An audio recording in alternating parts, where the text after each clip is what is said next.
എല്ലാവർക്കും summit is അക്കാഡമിയുടെയും അതേപോലെ തന്നെ പരീക്ഷ സക്സസ് ആപ്പിന്റെയും KS വെബിനാറിലേക്ക് സ്വാഗതം. ഫ്രണ്ട്സ്, നമുക്കെല്ലാവർക്കും അറിയാം, കഴിഞ്ഞ വർഷം കേരള പബ്ലിക് സർവീസ് കമ്മീഷൻ ചരിത്രത്തിൽ ആദ്യമായി KS പരീക്ഷ നടത്തുകയും എല്ലാവിധ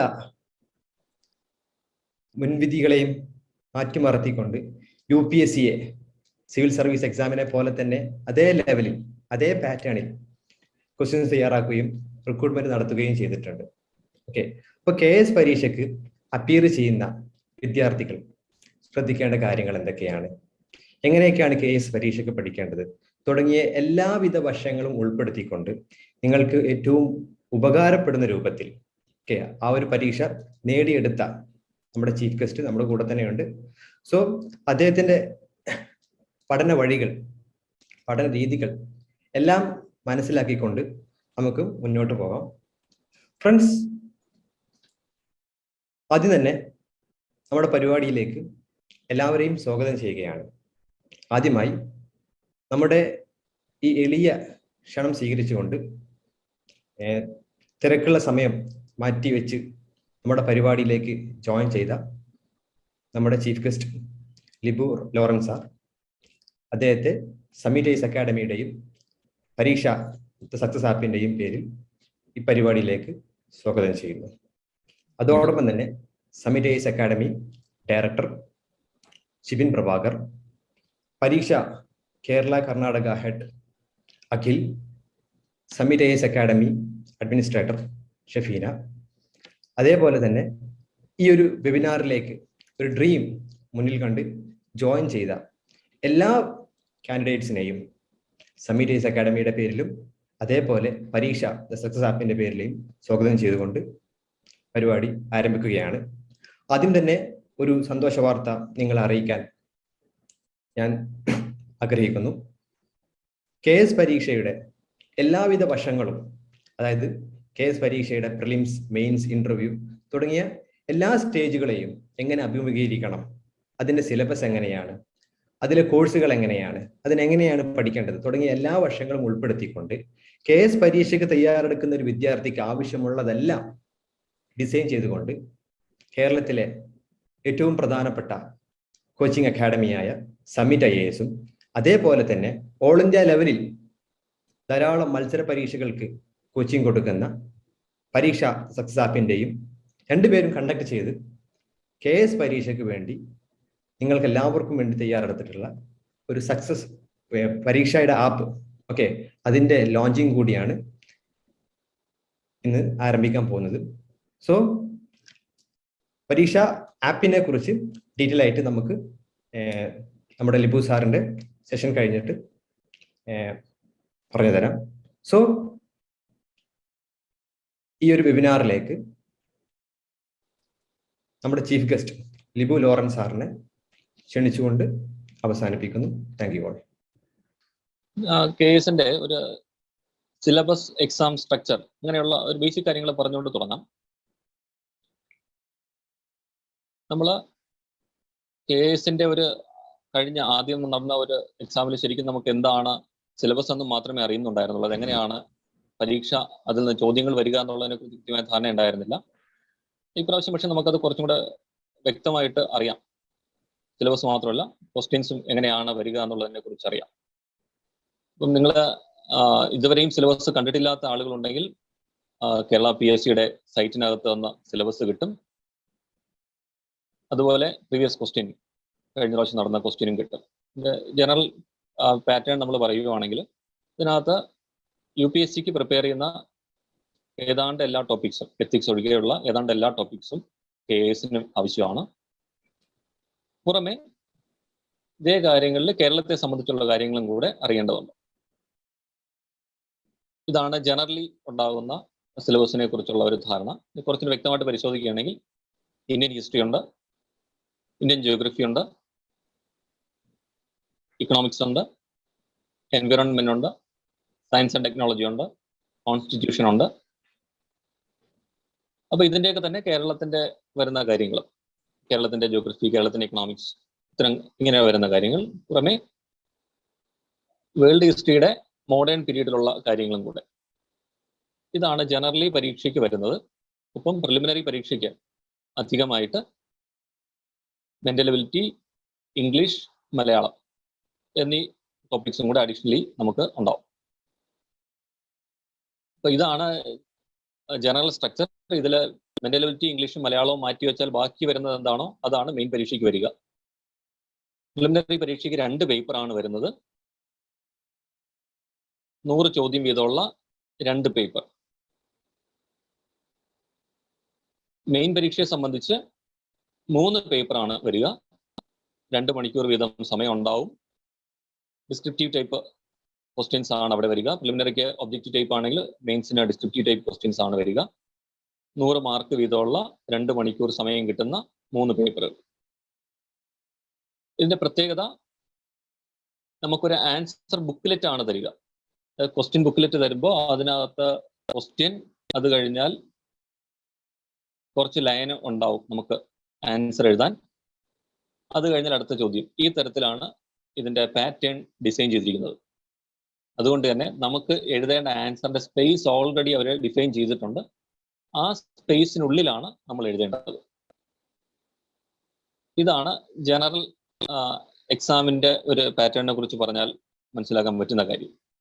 ഇതിനകത്ത് വരുന്ന വെല്ലുവിളി എന്താണ് എന്ന് ചോദിച്ചാൽ, UPSCയെ സംബന്ധിച്ച് നമുക്ക് 10 മാർക്കിന്റെയും 15 മാർക്കിന്റെയും ചോദ്യങ്ങളാണ്. അത് എഴുതാനായിട്ട് ധാരാളം സ്ഥലമുണ്ട്. KSനെ സംബന്ധിച്ച് നമുക്ക് സ്ഥലം വളരെ പരിമിതമായിരിക്കും. ഉദാഹരണമായിട്ട് 3 മാർക്കിന്റെ ചോദ്യത്തിന് സാധാരണഗതിയിൽ 6 വരിയൊക്കെ ആയിരിക്കും നമുക്ക് എഴുതാനായിട്ട് തരിക. 4 മാർക്കിന്റെ ചോദ്യങ്ങൾക്ക് ഏതാണ്ട് 8 വരി, അല്ലെങ്കിൽ 5 മാർക്കിന്റെ ചോദ്യങ്ങൾക്ക് 10 വരി എന്നുള്ളതാണ് സാധാരണ നമുക്ക് കാണാൻ പറ്റുന്ന ഒരു വലിപ്പം. അപ്പൊ ഇതിന്റെ അകത്ത് വരുന്നൊരു പ്രധാന പ്രശ്നം ആശയങ്ങളുടെ ദാരിദ്ര്യം അല്ല, മറിച്ച് ഇത് എഴുതി തീർക്കാനായിട്ട് ഈ ചുരുങ്ങിയ സ്ഥലത്ത് ഉത്തരം എഴുതാനുള്ള ഒരു ബുദ്ധിമുട്ടാണ് പ്രധാനമായിട്ട് നമ്മൾ അഭിമുഖീകരിക്കുന്നത്. അപ്പൊ ഇതാണ് ജനറൽ എക്സാമിന്റെ മാർക്കിന്റെ ഡിസ്ട്രിബ്യൂഷൻ. 3 മാർക്കിന്റെയും 5 മാർക്കിന്റെയും ചോദ്യങ്ങളായിരിക്കും നമുക്കുണ്ടാവുക.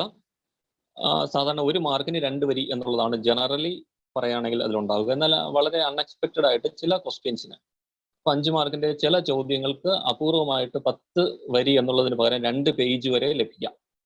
വളരെ അപൂർവമായിട്ടായിരിക്കും, 1-2 ചോദ്യങ്ങൾക്ക് അങ്ങനെ ഉണ്ടാവുകയുള്ളൂ. പക്ഷെ അത്തരം ചോദ്യങ്ങൾക്കും കൃത്യമായ സമയവും സ്ഥലവും നോക്കി ഉത്തരം എഴുതി ശീലിച്ചാൽ മാത്രമേ നമുക്ക് പരീക്ഷയ്ക്ക് വിജയിക്കാനായിട്ട് എളുപ്പമാവുകയുള്ളൂ. ഇനി ഞാൻ പഠിച്ച രീതികളെ കുറിച്ച് പറയുകയാണെങ്കിൽ, ഞാൻ ശരിക്കും UPSC എക്സാമിന് വേണ്ടിയിട്ടാണ് പഠിച്ചു തുടങ്ങിയത്. അപ്പോൾ ആ ഒരു ബാക്ക്ഗ്രൗണ്ടിൽ നിന്നുകൊണ്ട് പഠിച്ചു തുടങ്ങിയത് കൊണ്ട് തന്നെ KSന്റെ സിലബസ് വന്നപ്പോൾ അതിനകത്ത് KSന് വേണ്ടിയിട്ട് ഒരുപാട് കാര്യങ്ങൾ പുതിയതായിട്ട് പഠിക്കുക എന്നുള്ളതുണ്ടായിരുന്നില്ല. മറിച്ച് ഓൾറെഡി പഠിച്ച കാര്യങ്ങളെ നന്നായിട്ട് റിവൈസ് ചെയ്യുകയും കേരളത്തെ സംബന്ധിച്ച് വരുന്ന കാര്യങ്ങൾ അധികമായി പഠിക്കുകയും ചെയ്യുക എന്നുള്ളതായിരുന്നു വേണ്ടി വന്നിരുന്നത്. ഇപ്പൊ കേരളത്തെ സംബന്ധിച്ചുള്ള കാര്യങ്ങൾ അധികമായിട്ട് പഠിക്കുന്നതിന് കേരളത്തെ സംബന്ധിച്ചുള്ള കാര്യങ്ങൾ പറയുന്ന ചില പ്രത്യേക പുസ്തകങ്ങൾ. ഇപ്പൊ ക്ലിയർ ആണോ?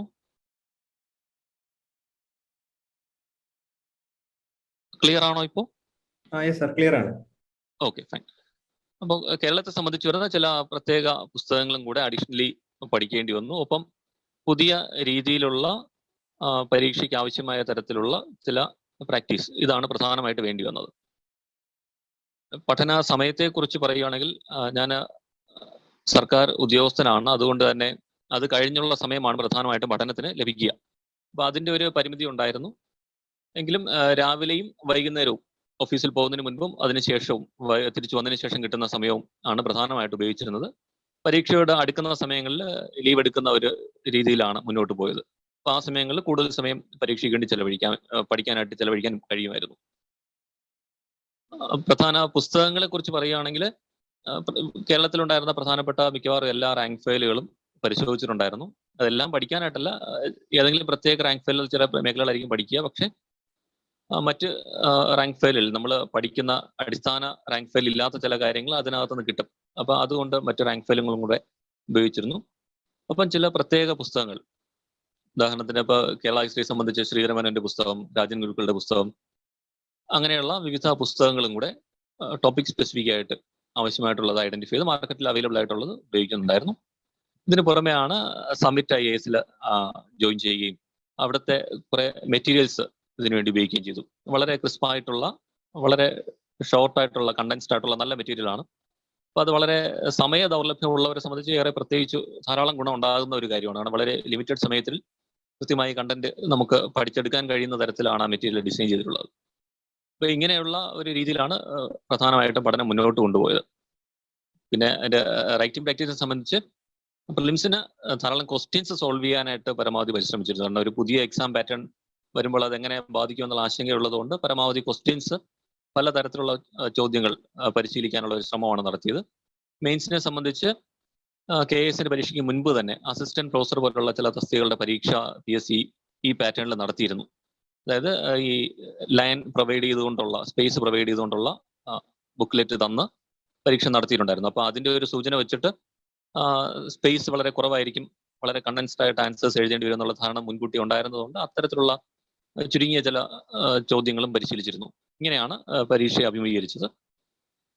ഇന്റർവ്യൂവിനെ സംബന്ധിച്ച് പറയുകയാണെങ്കിൽ ഞാൻ പ്രധാനമായിട്ട് UPSC ഇന്റർവ്യൂവിന് വേണ്ടിയിട്ടാണ് പ്രിപ്പയർ ചെയ്തത്. അതുകൊണ്ട് കേരള KASന് വേണ്ടിയിട്ട് ഇന്റർവ്യൂവിന് വേണ്ടിയിട്ട് അധികം പ്രിപ്പയർ ചെയ്യാൻ കഴിഞ്ഞിട്ടുണ്ടായിരുന്നില്ല. കാരണം ശരിക്കും KASന്റെ ഇന്റർവ്യൂ UPSC ഇന്റർവ്യൂവിന്റെ സമയത്തായിരുന്നു. അപ്പോൾ അത് പോസ്റ്റ്പോൺ ചെയ്തിട്ടാണ് അറ്റൻഡ് ചെയ്യേണ്ടി വന്നത്. അപ്പോൾ അതുകൊണ്ട് ഞാൻ ആ UPSC ഇന്റർവ്യൂ കഴിഞ്ഞു വന്ന സമയത്ത് KASന്റെ ഇന്റർവ്യൂ ഓൾമോസ്റ്റ് ഇവിടെ കംപ്ലീറ്റ് ആയി കഴിഞ്ഞു.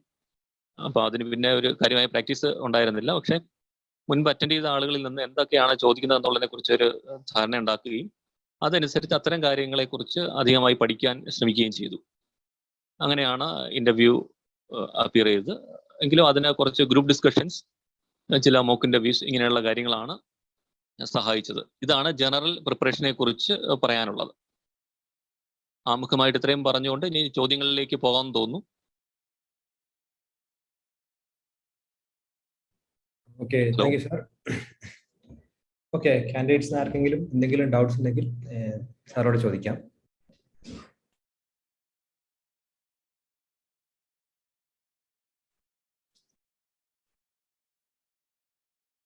ഓക്കെ സാർ, ഫസ്റ്റ് ക്വസ്റ്റ്യൻ പാനലിസ്റ്റിന് ഞാൻ തന്നെ ചോദിക്കാം. സാർ, UPSCയുടെ ഇന്റർവ്യൂ അറ്റൻഡ് ചെയ്തൊരു ആളും കൂടിയല്ലേ? ഓക്കെ, അപ്പൊ UPSCയുടെ ഇന്റർവ്യൂ അറ്റൻഡ് ചെയ്തിട്ടുണ്ട്, അതോടൊപ്പം തന്നെ KASന്റെ ഇന്റർവ്യൂ അറ്റൻഡ് ചെയ്തിട്ടുണ്ട്. സോ ഇത് തമ്മിലുള്ള ഒരു അന്തരം സാറിന് വ്യക്തമായിട്ട് അറിയാം. ഓക്കെ, UPSCയുടെ പാനലിസ്റ്റ് എങ്ങനെയാണ്, അതിന്റെ അവർ ക്വസ്റ്റ്യൻ ചോദിക്കുന്ന സ്റ്റാൻഡേർഡുകൾ എങ്ങനെയാണ്, സോ ഈ UPSCയുടെ ഇന്റർവ്യൂ എങ്ങനെയായിരിക്കും തുടങ്ങിയ മോക്ക് ഇന്റർവ്യൂകൾ ധാരാളം കണ്ടിട്ട് ഒരു ഫെമിലിയർ ആണ്. പക്ഷേ ഈ KAS എന്ന് പറഞ്ഞ സാധനം ഒരു പുതിയ സാധനം ആയതുകൊണ്ട് തന്നെ അതിലെ ഇന്റർവ്യൂ പാനൽ ചോദിക്കുന്ന ക്വസ്റ്റ്യൻസ്, അതിന്റെ ക്വസ്റ്റ്യൻസിന്റെ സ്റ്റാൻഡേർഡ് എങ്ങനെയായിരിക്കും, ഓക്കെ, അതേപോലെ ബോർഡിന്റെ ആറ്റിറ്റ്യൂഡ് എങ്ങനെയായിരിക്കും എന്ന് വ്യക്തമായിട്ടുള്ള ഒരു അറിവ് ആർക്കും ഇല്ല, ഒരു പുതിയ സാധനം ആയതുകൊണ്ട് തന്നെ. സോ എന്തൊക്കെയാണ് UPSCയുടെ ഇന്റർവ്യൂ പാനലും അതേപോലെ തന്നെ KASന്റെ ഇന്റർവ്യൂ പാനലും തമ്മിലുള്ള വ്യത്യാസങ്ങൾ സാറിന് ബോധ്യപ്പെട്ട കാര്യങ്ങൾ എന്തൊക്കെയാണ്? പ്രധാനമായിട്ട് UPSCയുടെ ഇന്റർവ്യൂ ഡൽഹിയിലാണ്, കേരളത്തിന്റെ KASനെ സംബന്ധിച്ച് അത് തിരുവനന്തപുരത്താണ്. അപ്പോൾ ആ ഡിഫറൻസ് ഉണ്ട്. നമുക്കൊരു ക്ലൈമറ്റ് അക്ലമറ്റൈസ് ചെയ്യുന്നതിന്റെ ഒക്കെ ഇഷ്യൂസ് UPSCയിൽ വളരെ കൂടുതലാണ്, KASൽ അത്രത്തോളം പ്രശ്നമില്ല. പിന്നെ UPSC സംബന്ധിച്ച് അവർ ഏതാണ്ട് അരമണിക്കൂറോളം, 25 മിനിറ്റ് അരമണിക്കൂർ എന്നുള്ള റേഞ്ചിലാണ് ഒരാളിന് സാധാരണഗതിയിൽ സമയം അനുവദിക്കുക. അത് കൂടുതൽ വരാറുണ്ട്, അതിൽ താഴോട്ട് പോകാറുണ്ട്. ആവറേജ് എടുക്കുകയാണെങ്കിൽ ഒരു 25 മിനിറ്റ് ഒക്കെ ഉണ്ടാവും.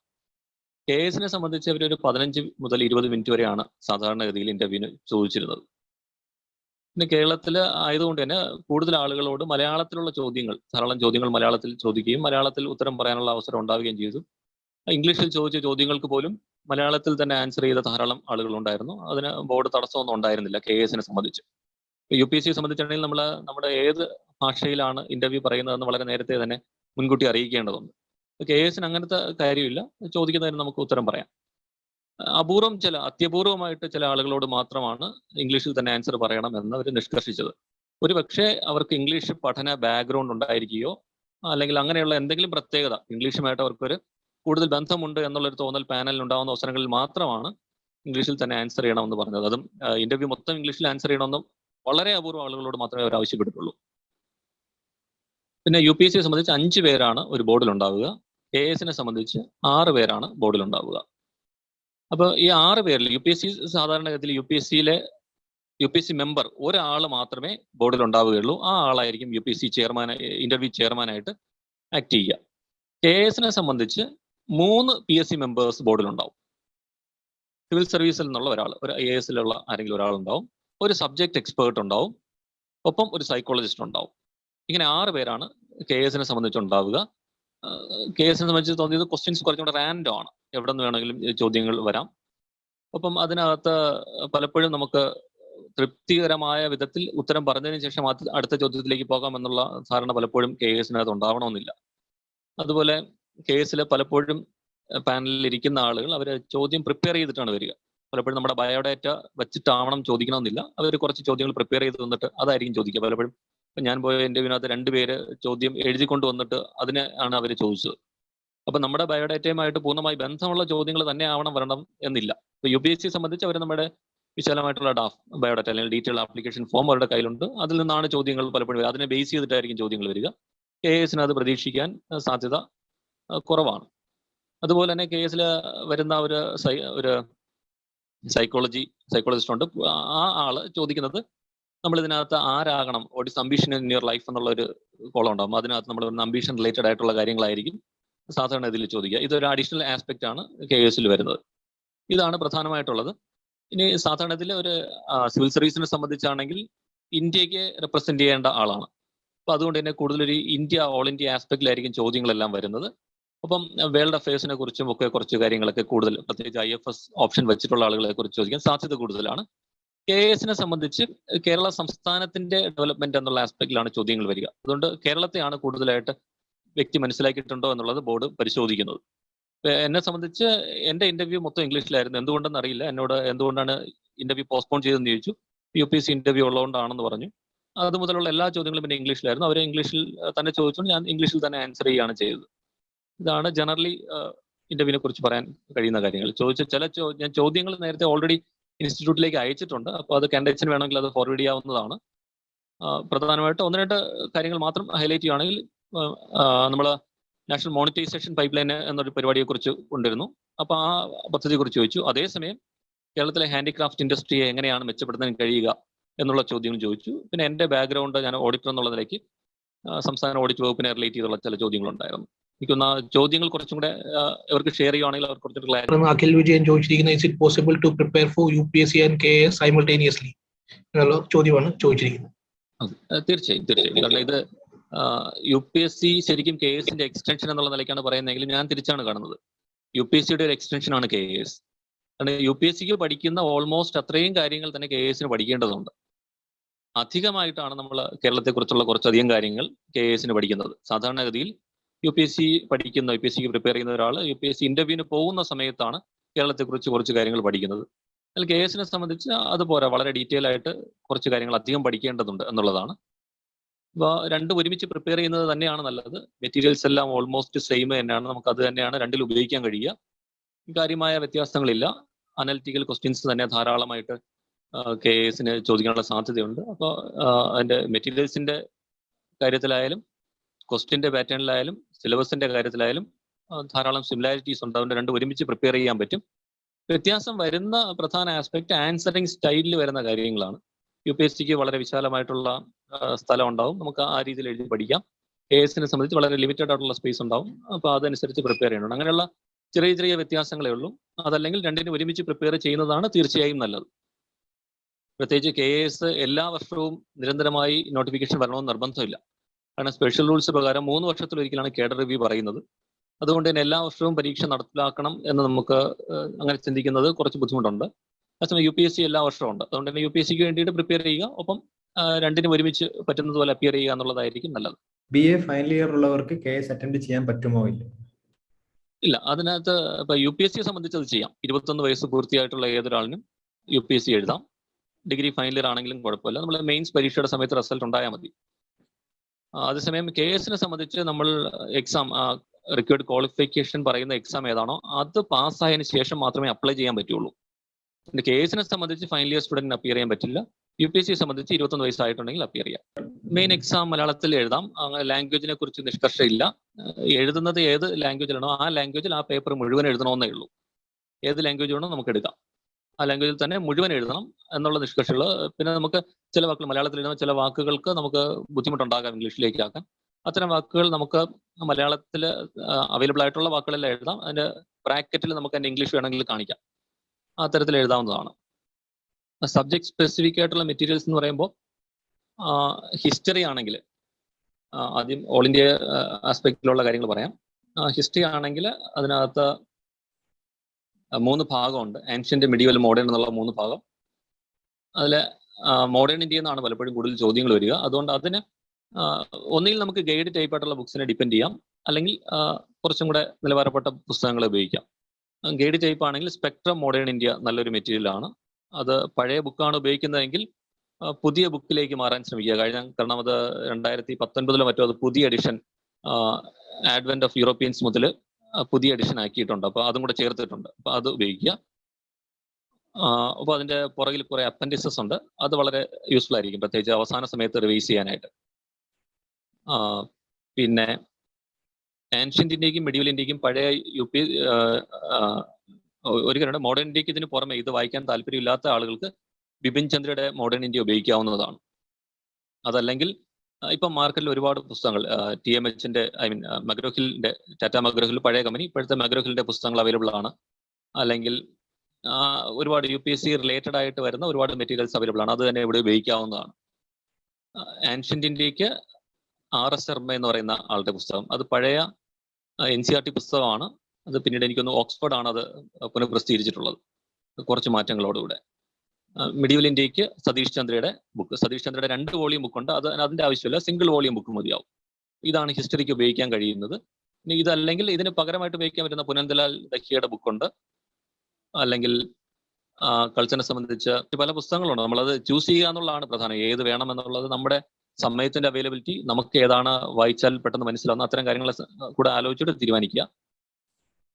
ജിയോഗ്രഫിയെ സംബന്ധിച്ചാണെങ്കിൽ സാധാരണഗതിയിൽ നമ്മൾ NCERT മെറ്റീരിയലിന് പുറത്തേക്ക് പോകാൻ വിമുഖത കാണിക്കാറുണ്ട്. പക്ഷേ ക്വസ്റ്റ്യൻസ് പലപ്പോഴും അതിന് പുറത്തുനിന്ന് വരാറുണ്ട്. അതുകൊണ്ട് പറ്റുമെങ്കിൽ NCERT +1 +2 പുസ്തകങ്ങൾക്ക് പുറമെ ഗോച്ചെങ് ലിയോങ്ങിന്റെ സെക്കൻഡ് പാർട്ട്, ആ പുസ്തകത്തിന് തന്നെ ഭാഗം 2, അതിനകത്ത് ക്ലൈമറ്റിനെ കുറിച്ച് നന്നായിട്ട് പറയാറുണ്ട്. അത് വായിക്കാവുന്നതാണ്.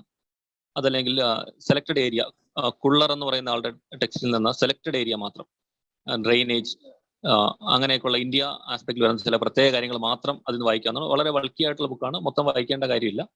അല്ലെങ്കിൽ മാജിദ് ഹുസൈൻ പോലുള്ള ആളുകളുടെ പുസ്തകങ്ങളൊക്കെ ഉപയോഗിക്കാം. ദെൻ ഇക്കണോമിക്സിനെ സംബന്ധിച്ച് വിവേക് സിംഗ് എന്ന് പറയുന്ന ആളുടെ ടെലഗ്രാം ചാനലുണ്ട്. ആ ചാനൽ കൃത്യമായിട്ട് ഫോളോ ചെയ്താൽ തന്നെ കവർ ചെയ്യാൻ കഴിയുന്നതാണ്. കാരണം എക്കണോമിക്സിന്റെ പലപ്പോഴും നമ്മൾ വളരെ ഡൈനാമിക് ആയിട്ടുള്ള ഒരു ആസ്പെക്റ്റിലുള്ള ചോദ്യങ്ങൾ ഉണ്ടാകാറുണ്ട്. എപ്പോഴും ഡൈനാമിക് ആയിട്ടുള്ള ഒരു ഏരിയയുമാണ് എക്കണോമിക്സ്. അപ്പോൾ അതിന് സ്റ്റാറ്റിക് ആയിട്ടുള്ള മെറ്റീരിയൽ മാത്രം നമ്മൾ വായിച്ചിട്ട് പോയാൽ നമുക്ക് പലപ്പോഴും നന്നായിട്ട് പെർഫോം ചെയ്യാൻ കഴിയണമെന്നില്ല. രമേഷ് സിംഗ് വായിക്കുന്നവർക്ക് അത് വായിക്കാൻ കുഴപ്പമില്ല. അതല്ല സഞ്ജീവ് വർമ്മ വായിക്കുന്നവർക്ക് അത് വായിക്കാം. അതൊക്കെ കുഴപ്പമില്ല, അതൊക്കെ നല്ലത് തന്നെയാണ്. പക്ഷേ ഒപ്പം വിവേക് സിംഗിന്റെ ടെലഗ്രാം ചാനലും കൂടെ ഒന്ന് ഫോളോ ചെയ്താൽ നന്നായിരിക്കും. കറണ്ട് ആസ്പെക്ട്സ് എല്ലാം നന്നായിട്ട് അതിൽ കവർ ചെയ്യപ്പെടും. എൻവയോൺമെന്റിനെ സംബന്ധിച്ച് ക്രോണിക്കിളിന്റെ ഒരു പഴയ പുസ്തകമുണ്ട്, അത് കിട്ടുമെങ്കിൽ അത് വായിക്കാവുന്നതാണ്. അതില്ലെങ്കിൽ ശങ്കറിന്റെ പുസ്തകമോ PMF IASന്റെ പുസ്തകമോ അങ്ങനെ ഏതെങ്കിലും ഉപയോഗിക്കാം. ഞാൻ സയൻസ് ആൻഡ് ടെക്കിന് ഒരു നല്ലൊരു ബുക്ക്, എല്ലാ കാര്യങ്ങളും കവർ ചെയ്യുന്ന ഒരു നല്ല ബുക്ക് കിട്ടാൻ വളരെ ബുദ്ധിമുട്ടാണെങ്കിലും ചില ബുക്സ് ഉണ്ട്. പ്രത്യേകിച്ച് രവി അഗ്രഹരി എന്ന് പറയുന്ന ആളുടെ ടാറ്റ മഗ്രോ-ഹിൽ പബ്ലിഷ് ചെയ്ത ബുക്കുണ്ട്, അത് വായിക്കാവുന്നതാണ്. വേൾഡ് ഹിസ്റ്ററിയെ സംബന്ധിച്ച് അർജുൻ ദേവ്, ഇന്ദിര അർജുൻ ദേവ് എന്ന് പറയുന്ന 2 പേര് ചേർന്ന് എഴുതിയ പഴയ NCERT പുസ്തകത്തിന്റെ ഓറിയൻ ബ്ലാക്ക്സ്വാന്റെ പ്രിന്റ് കിട്ടും, അത് വായിക്കാവുന്നതാണ്. അതല്ല കൂടുതൽ ഡീറ്റെയിൽ ആയിട്ട് വായിക്കണം എന്നുണ്ടെങ്കിൽ നോർമൻ ലവ് എന്ന് പറയുന്ന ആളുടെ മോഡേൺ വേൾഡ് ഹിസ്റ്ററി കിട്ടും. അത് പക്ഷേ 20th സെഞ്ചുറി മാത്രമേ അതിനകത്ത് ഉണ്ടാവുള്ളൂ. കേരളത്തിലേക്ക് വരുവാണെങ്കിൽ കേരള ഹിസ്റ്ററിയെ സംബന്ധിച്ച് ശ്രീധര മേനോന്റെ സർവേ ഓഫ് കേരള ഹിസ്റ്ററി ഉണ്ട്. അതുപോലെ രാജൻ ഗുരുക്കളുടെ കേരള ഹിസ്റ്ററി ഉണ്ട്. അത് രണ്ടും നല്ല പുസ്തകങ്ങളാണ്. രാജൻ ഗുരുക്കളുടെ കുറച്ചും കൂടെ അനലിറ്റിക്കലാണ്, ശ്രീധര മേനോന്റെ കുറച്ചും കൂടെ ഫാക്ച്വൽ ആണ്. രണ്ടും ഉപയോഗിക്കാവുന്നതാണ്. കൾച്ചറിനെ സംബന്ധിച്ചാണെങ്കിൽ അതും ശ്രീധര മേനോന്റെ പുസ്തകമുണ്ട്. അത് 2 പുസ്തകമുണ്ട്. ഒരു ലെഗസി ഓഫ് കേരള എന്ന് പറഞ്ഞിട്ട് വളരെ കുഞ്ഞു പുസ്തകം ഒരെണ്ണമുണ്ട്, അത് വേണമെങ്കിൽ അത് ഉപയോഗിക്കാം. കുറച്ചും കൂടെ ഡീറ്റെയിൽ ആയിട്ട് വായിക്കാൻ സമയമുള്ളവർക്ക് ഹെറിറ്റേജ് ഓഫ് കേരളം അങ്ങനെ പറഞ്ഞിട്ട് ഒരു കേരള കൾച്ചറിന്റെ ഒരു പുസ്തകമുണ്ട്, അത് വായിക്കാവുന്നതാണ്. അപ്പോൾ ഇതൊന്നും ചെയ്യാൻ സമയമില്ലെങ്കിൽ modern political history of modern Kerala എന്ന് പറഞ്ഞിട്ട് ഒരു 100 പേജിൽ താഴെയുള്ള ഒരു കുഞ്ഞു പുസ്തകമുണ്ട് ശ്രീധരൻ മേനോന്റെ, അതെങ്കിലും വായിക്കുക, അത് നല്ല യൂസ്ഫുൾ ആയിരിക്കും. കേരള ജോഗ്രഫിയെ സംബന്ധിച്ച് ജോഗ്രഫി സാധാരണ ഇതിൽ നല്ല ബുക്സ് നേരത്തെ ഉണ്ടായിരുന്നില്ല. ഇപ്പൊ ഒരു പുസ്തകം ഉണ്ട്, ഞാൻ പേര് പെട്ടെന്ന് എനിക്ക് ഓർമ്മ വരുന്നില്ല, ഞാനത് പേര് പറയാം. ഒരു പുസ്തകം ഈ ഇടയ്ക്ക് വന്നിട്ടുള്ള ഒരു പുസ്തകമാണ് അത് ഉള്ളത്. അത് കഴിഞ്ഞ എക്സാമിന്റെ സമയത്ത് ഉണ്ടായിരുന്നില്ല പുസ്തകം. പിന്നെ കേരള എക്കണോമിക്സിനെ സംബന്ധിച്ചാണെങ്കിൽ ഏറ്റവും നല്ലത്, നമുക്ക് ഒരുപാട് മെറ്റീരിയൽ ഉണ്ട്, പക്ഷെ അതിനകത്തൊക്കെ പല പല പ്രശ്നങ്ങളുണ്ട്. ചിലതൊക്കെ ചില ഏരിയ മാത്രം കവർ ചെയ്യുന്നതായിരിക്കാം, അല്ലെങ്കിൽ ചിലപ്പോഴത് സർക്കാരിനെ വിമർശിക്കുന്ന തരത്തിലുള്ളതായിരിക്കാം. അങ്ങനെയുള്ള കുറച്ച് പ്രശ്നങ്ങളുണ്ട്. അതുകൊണ്ട് തന്നെ അതിനെ ഡിപ്പെൻഡ് ചെയ്യുന്നത് ബുദ്ധിമുട്ടായിരിക്കും. ഏറ്റവും നല്ലത് ആ ആസ്പെക്ട് നമുക്ക് ചെയ്യാൻ പറ്റുന്നത് പ്ലാനിംഗ് ബോർഡ് ഇറക്കുന്ന എക്കണോമിക് റിവ്യൂ എന്ന് പറഞ്ഞൊരു ബുക്കുണ്ട്. അതിന്റെ സോഫ്റ്റ് കോപ്പി അവൈലബിൾ ആണ്, അതെടുക്കാം. അല്ലെങ്കിൽ അതിന്റെ ഹാർഡ് കോപ്പി പ്ലാനിംഗ് ബോർഡിൽ നിന്ന് വാങ്ങാൻ കിട്ടും, അത് ഉപയോഗിക്കാവുന്നതാണ്. ജോഗ്രഫിയുടെ പുസ്തകം geography of Kerala, Sreekumar Chattopadhyay. Geography of Kerala, Sreekumar Chattopadhyay. അതിന്റെ പേപ്പർ ബാക്ക് വാങ്ങുക. ഹാർഡ് കോപ്പി ഹാർഡ് കവർ 2000 രൂപയാണ്, അതിന്റെ പേപ്പർ ബാക്കിന് 300 രൂപയോളമേ വില വരുള്ളൂ, അത് ഉപയോഗിക്കാവുന്നതാണ്. അല്ലെങ്കിൽ അബു ഇസാഖ് എന്ന് പറയുന്ന ആളുടെ ഒരു ജോഗ്രഫി പുസ്തകമുണ്ട്, അത് വളരെ ഫാക്ച്വൽ ആയിട്ടുള്ള കാര്യങ്ങൾക്ക് വേണ്ടി വേണമെങ്കിൽ അത് ഉപയോഗിക്കാവുന്നതാണ്. ഇനി ഏതെങ്കിലും വിട്ടുപോയിട്ടുണ്ടോ ഏതെങ്കിലും ഏരിയ? പ്രിലിമിനറി സംബന്ധിച്ചാണെങ്കിൽ മലയാളം ഉണ്ട്. മലയാളം നമ്മൾ പലപ്പോഴും നെഗ്ലക്ട് ചെയ്യുന്ന ഏരിയ ആണ്, പക്ഷേ നമ്മൾ പ്രിലിം പാസ്സാവണോ എന്ന് തീരുമാനിക്കുന്നതിൽ വളരെ ക്രൂഷ്യലായിട്ടുള്ള ഒരു ഏരിയ മലയാളമാണ്. മലയാളത്തിന് വേണ്ടിയിട്ട് മാതൃഭൂമി ഇറക്കിയിട്ടുള്ള ഒരു പുസ്തകമുണ്ട്, KS വേണ്ടിയിട്ട് സ്പെസിഫിക് ആയിട്ട് ഇറക്കിയിട്ടുള്ള പുസ്തകമാണ്, അത് ഉപയോഗിക്കാവുന്നതാണ്. അതിനകത്ത് വൺ വേർഡ് ധാരാളമുണ്ട്, അതൊക്കെ പഠിക്കുന്നത് ഗുണം ചെയ്യും.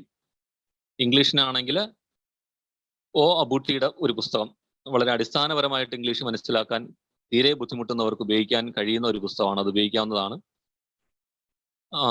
കണക്കിനെയും മെന്റലിറ്റിയെ സംബന്ധിച്ച് പ്രീവിയസ് ക്വസ്റ്റ്യൻസിന്റെ അതിന്റെ പലതരം കമ്പൈലേഷൻസ് അവൈലബിൾ ആണ്, അത് ഏതെങ്കിലും ചെയ്യുക. അപ്പോൾ ഇതിന്റെയൊക്കെ തന്നെ യൂട്യൂബ് ചാനലുകളിൽ ധാരാളം ക്ലാസ്സസ് അവൈലബിൾ ആണ്, ആവശ്യക്കാർക്ക് അത് ഉപയോഗിക്കാവുന്നതാണ്, പ്രത്യേകിച്ച് മാത്സിനെ സംബന്ധിച്ച്. ഇത് ശ്രദ്ധിക്കേണ്ട കാര്യം, ഇംഗ്ലീഷിന്റെയും മലയാളത്തിന്റെയും one word type questions, one word means synonym ആകാം, അനണിം ആകാം, അല്ലെങ്കിൽ വൺ വേർഡ് ആകാം, ഗ്രൂപ്പിന് പറയുന്ന പേരാകാം, ലിറ്റിൽ വൺസിനോ ഹോമിനോ അങ്ങനെയൊക്കെ പറയുന്ന പേരുകളാകാം. ഇതെല്ലാം എല്ലാ ദിവസവും നമ്മളൊരു 10 വീതമൊക്കെ പഠിച്ചു പോകുന്നതായിരിക്കും നല്ലത്. പരീക്ഷയുടെ അവസാന സമയത്ത് ഒരുമിച്ച് പഠിച്ചു തീർക്കാൻ കഴിയുകയില്ല.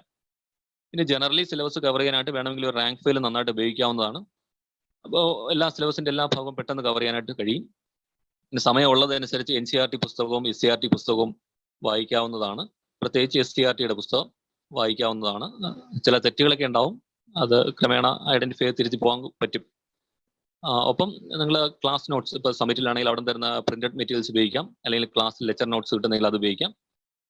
ശ്രദ്ധിക്കേണ്ട ഏക കാര്യം, ഏതെങ്കിലും ഒരു മെറ്റീരിയലിനെ ബേസ് മെറ്റീരിയൽ ആയിട്ട് വയ്ക്കുക, ആ മെറ്റീരിയലിന്റെ പുറത്തായിരിക്കണം ബാക്കി എല്ലാ കാര്യങ്ങളും ആഡ് ചെയ്യപ്പെടേണ്ടത്. ഇപ്പോൾ സബ്മിറ്റിലാണ് നിങ്ങൾ പഠിക്കുന്നതെങ്കിൽ സബ്മിറ്റിന്റെ മെറ്റീരിയൽസ്, അവിടുത്തെ ക്ലാസ് നോട്ടും പ്രിന്റഡ് മെറ്റീരിയൽസും ബേസ് മെറ്റീരിയൽ ആയിട്ട് ഉപയോഗിച്ചതിന് ശേഷം അതിലില്ലാത്ത കാര്യങ്ങൾ മാത്രം പുറത്തുനിന്ന് ആഡ് ചെയ്യാൻ ശ്രമിക്കുക. പരീക്ഷയുടെ സമയത്ത് നമുക്ക് റിവിഷൻ ചെയ്യണമെങ്കിൽ ഒരുപാട് മെറ്റീരിയൽ ഉണ്ടെങ്കിൽ റിവൈസ് ചെയ്യാൻ ബുദ്ധിമുട്ടായിരിക്കും. അതുകൊണ്ട് എപ്പോഴും മിനിമം മെറ്റീരിയൽ മാക്സിമം റിവിഷൻ എന്നുള്ളതായിരിക്കണം നമ്മുടെ പോളിസി. മാക്സിമം റിവൈസ് ചെയ്താൽ മാത്രമേ നമ്മുടെ ഐഡിയയ്ക്ക് ക്ലാരിറ്റി ഉണ്ടാവുകയുള്ളൂ. അങ്ങനെയാണെങ്കിൽ മാത്രമേ എക്സാം നന്നായിട്ട് എഴുതാൻ കഴിയുകയുള്ളൂ. ക്ലിയർ ആണോ മെറ്റീരിയലിന്റെ കാര്യം? അതിൽ എന്തെങ്കിലും അഡീഷണൽ ഇനി ഏതെങ്കിലും മേഖല പറയാനുണ്ടോ?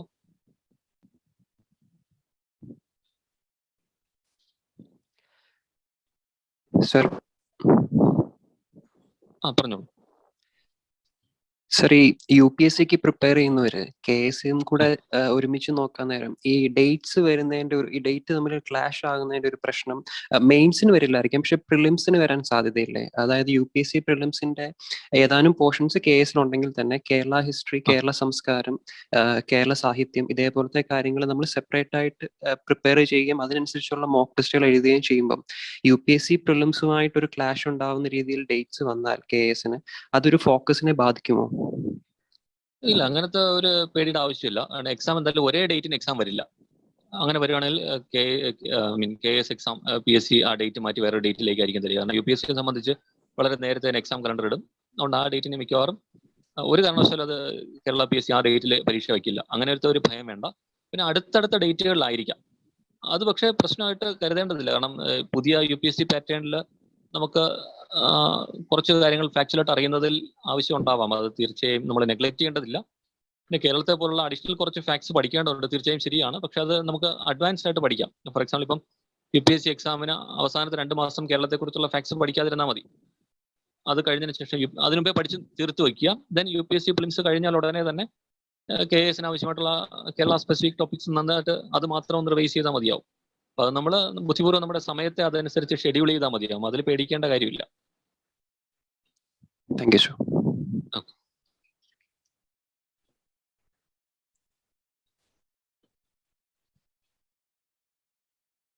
ഓക്കെ, ആർക്കെങ്കിലും doubts? Next notification PSC notification നടത്താനായിട്ട് റെഡിയാണ്. എപ്പോഴെങ്കിലും സർക്കാർ സാങ്ഷൻ കൊടുത്തു കഴിഞ്ഞാൽ ആ സമയം തന്നെ PSC വിളിക്കാൻ തയ്യാറാണ്. PSCക്ക് അതിന്റെ ഫോർമാലിറ്റീസ് എല്ലാം ഓൾറെഡി റെഡിയാണ്. പ്രിലിംസിന്റെയും മെയിൻസിന്റെയും മാർക്ക് അവരിതുവരെ അറിയിച്ചിട്ടില്ല. പ്രിലിംസിന്റെ മാർക്ക് വന്നു എന്ന് കേട്ടു, ഞാനത് ഇതുവരെ നോക്കിയിട്ടില്ല. മെയിൻസിന്റെ മാർക്ക് പബ്ലിഷ് ചെയ്തിട്ടില്ല.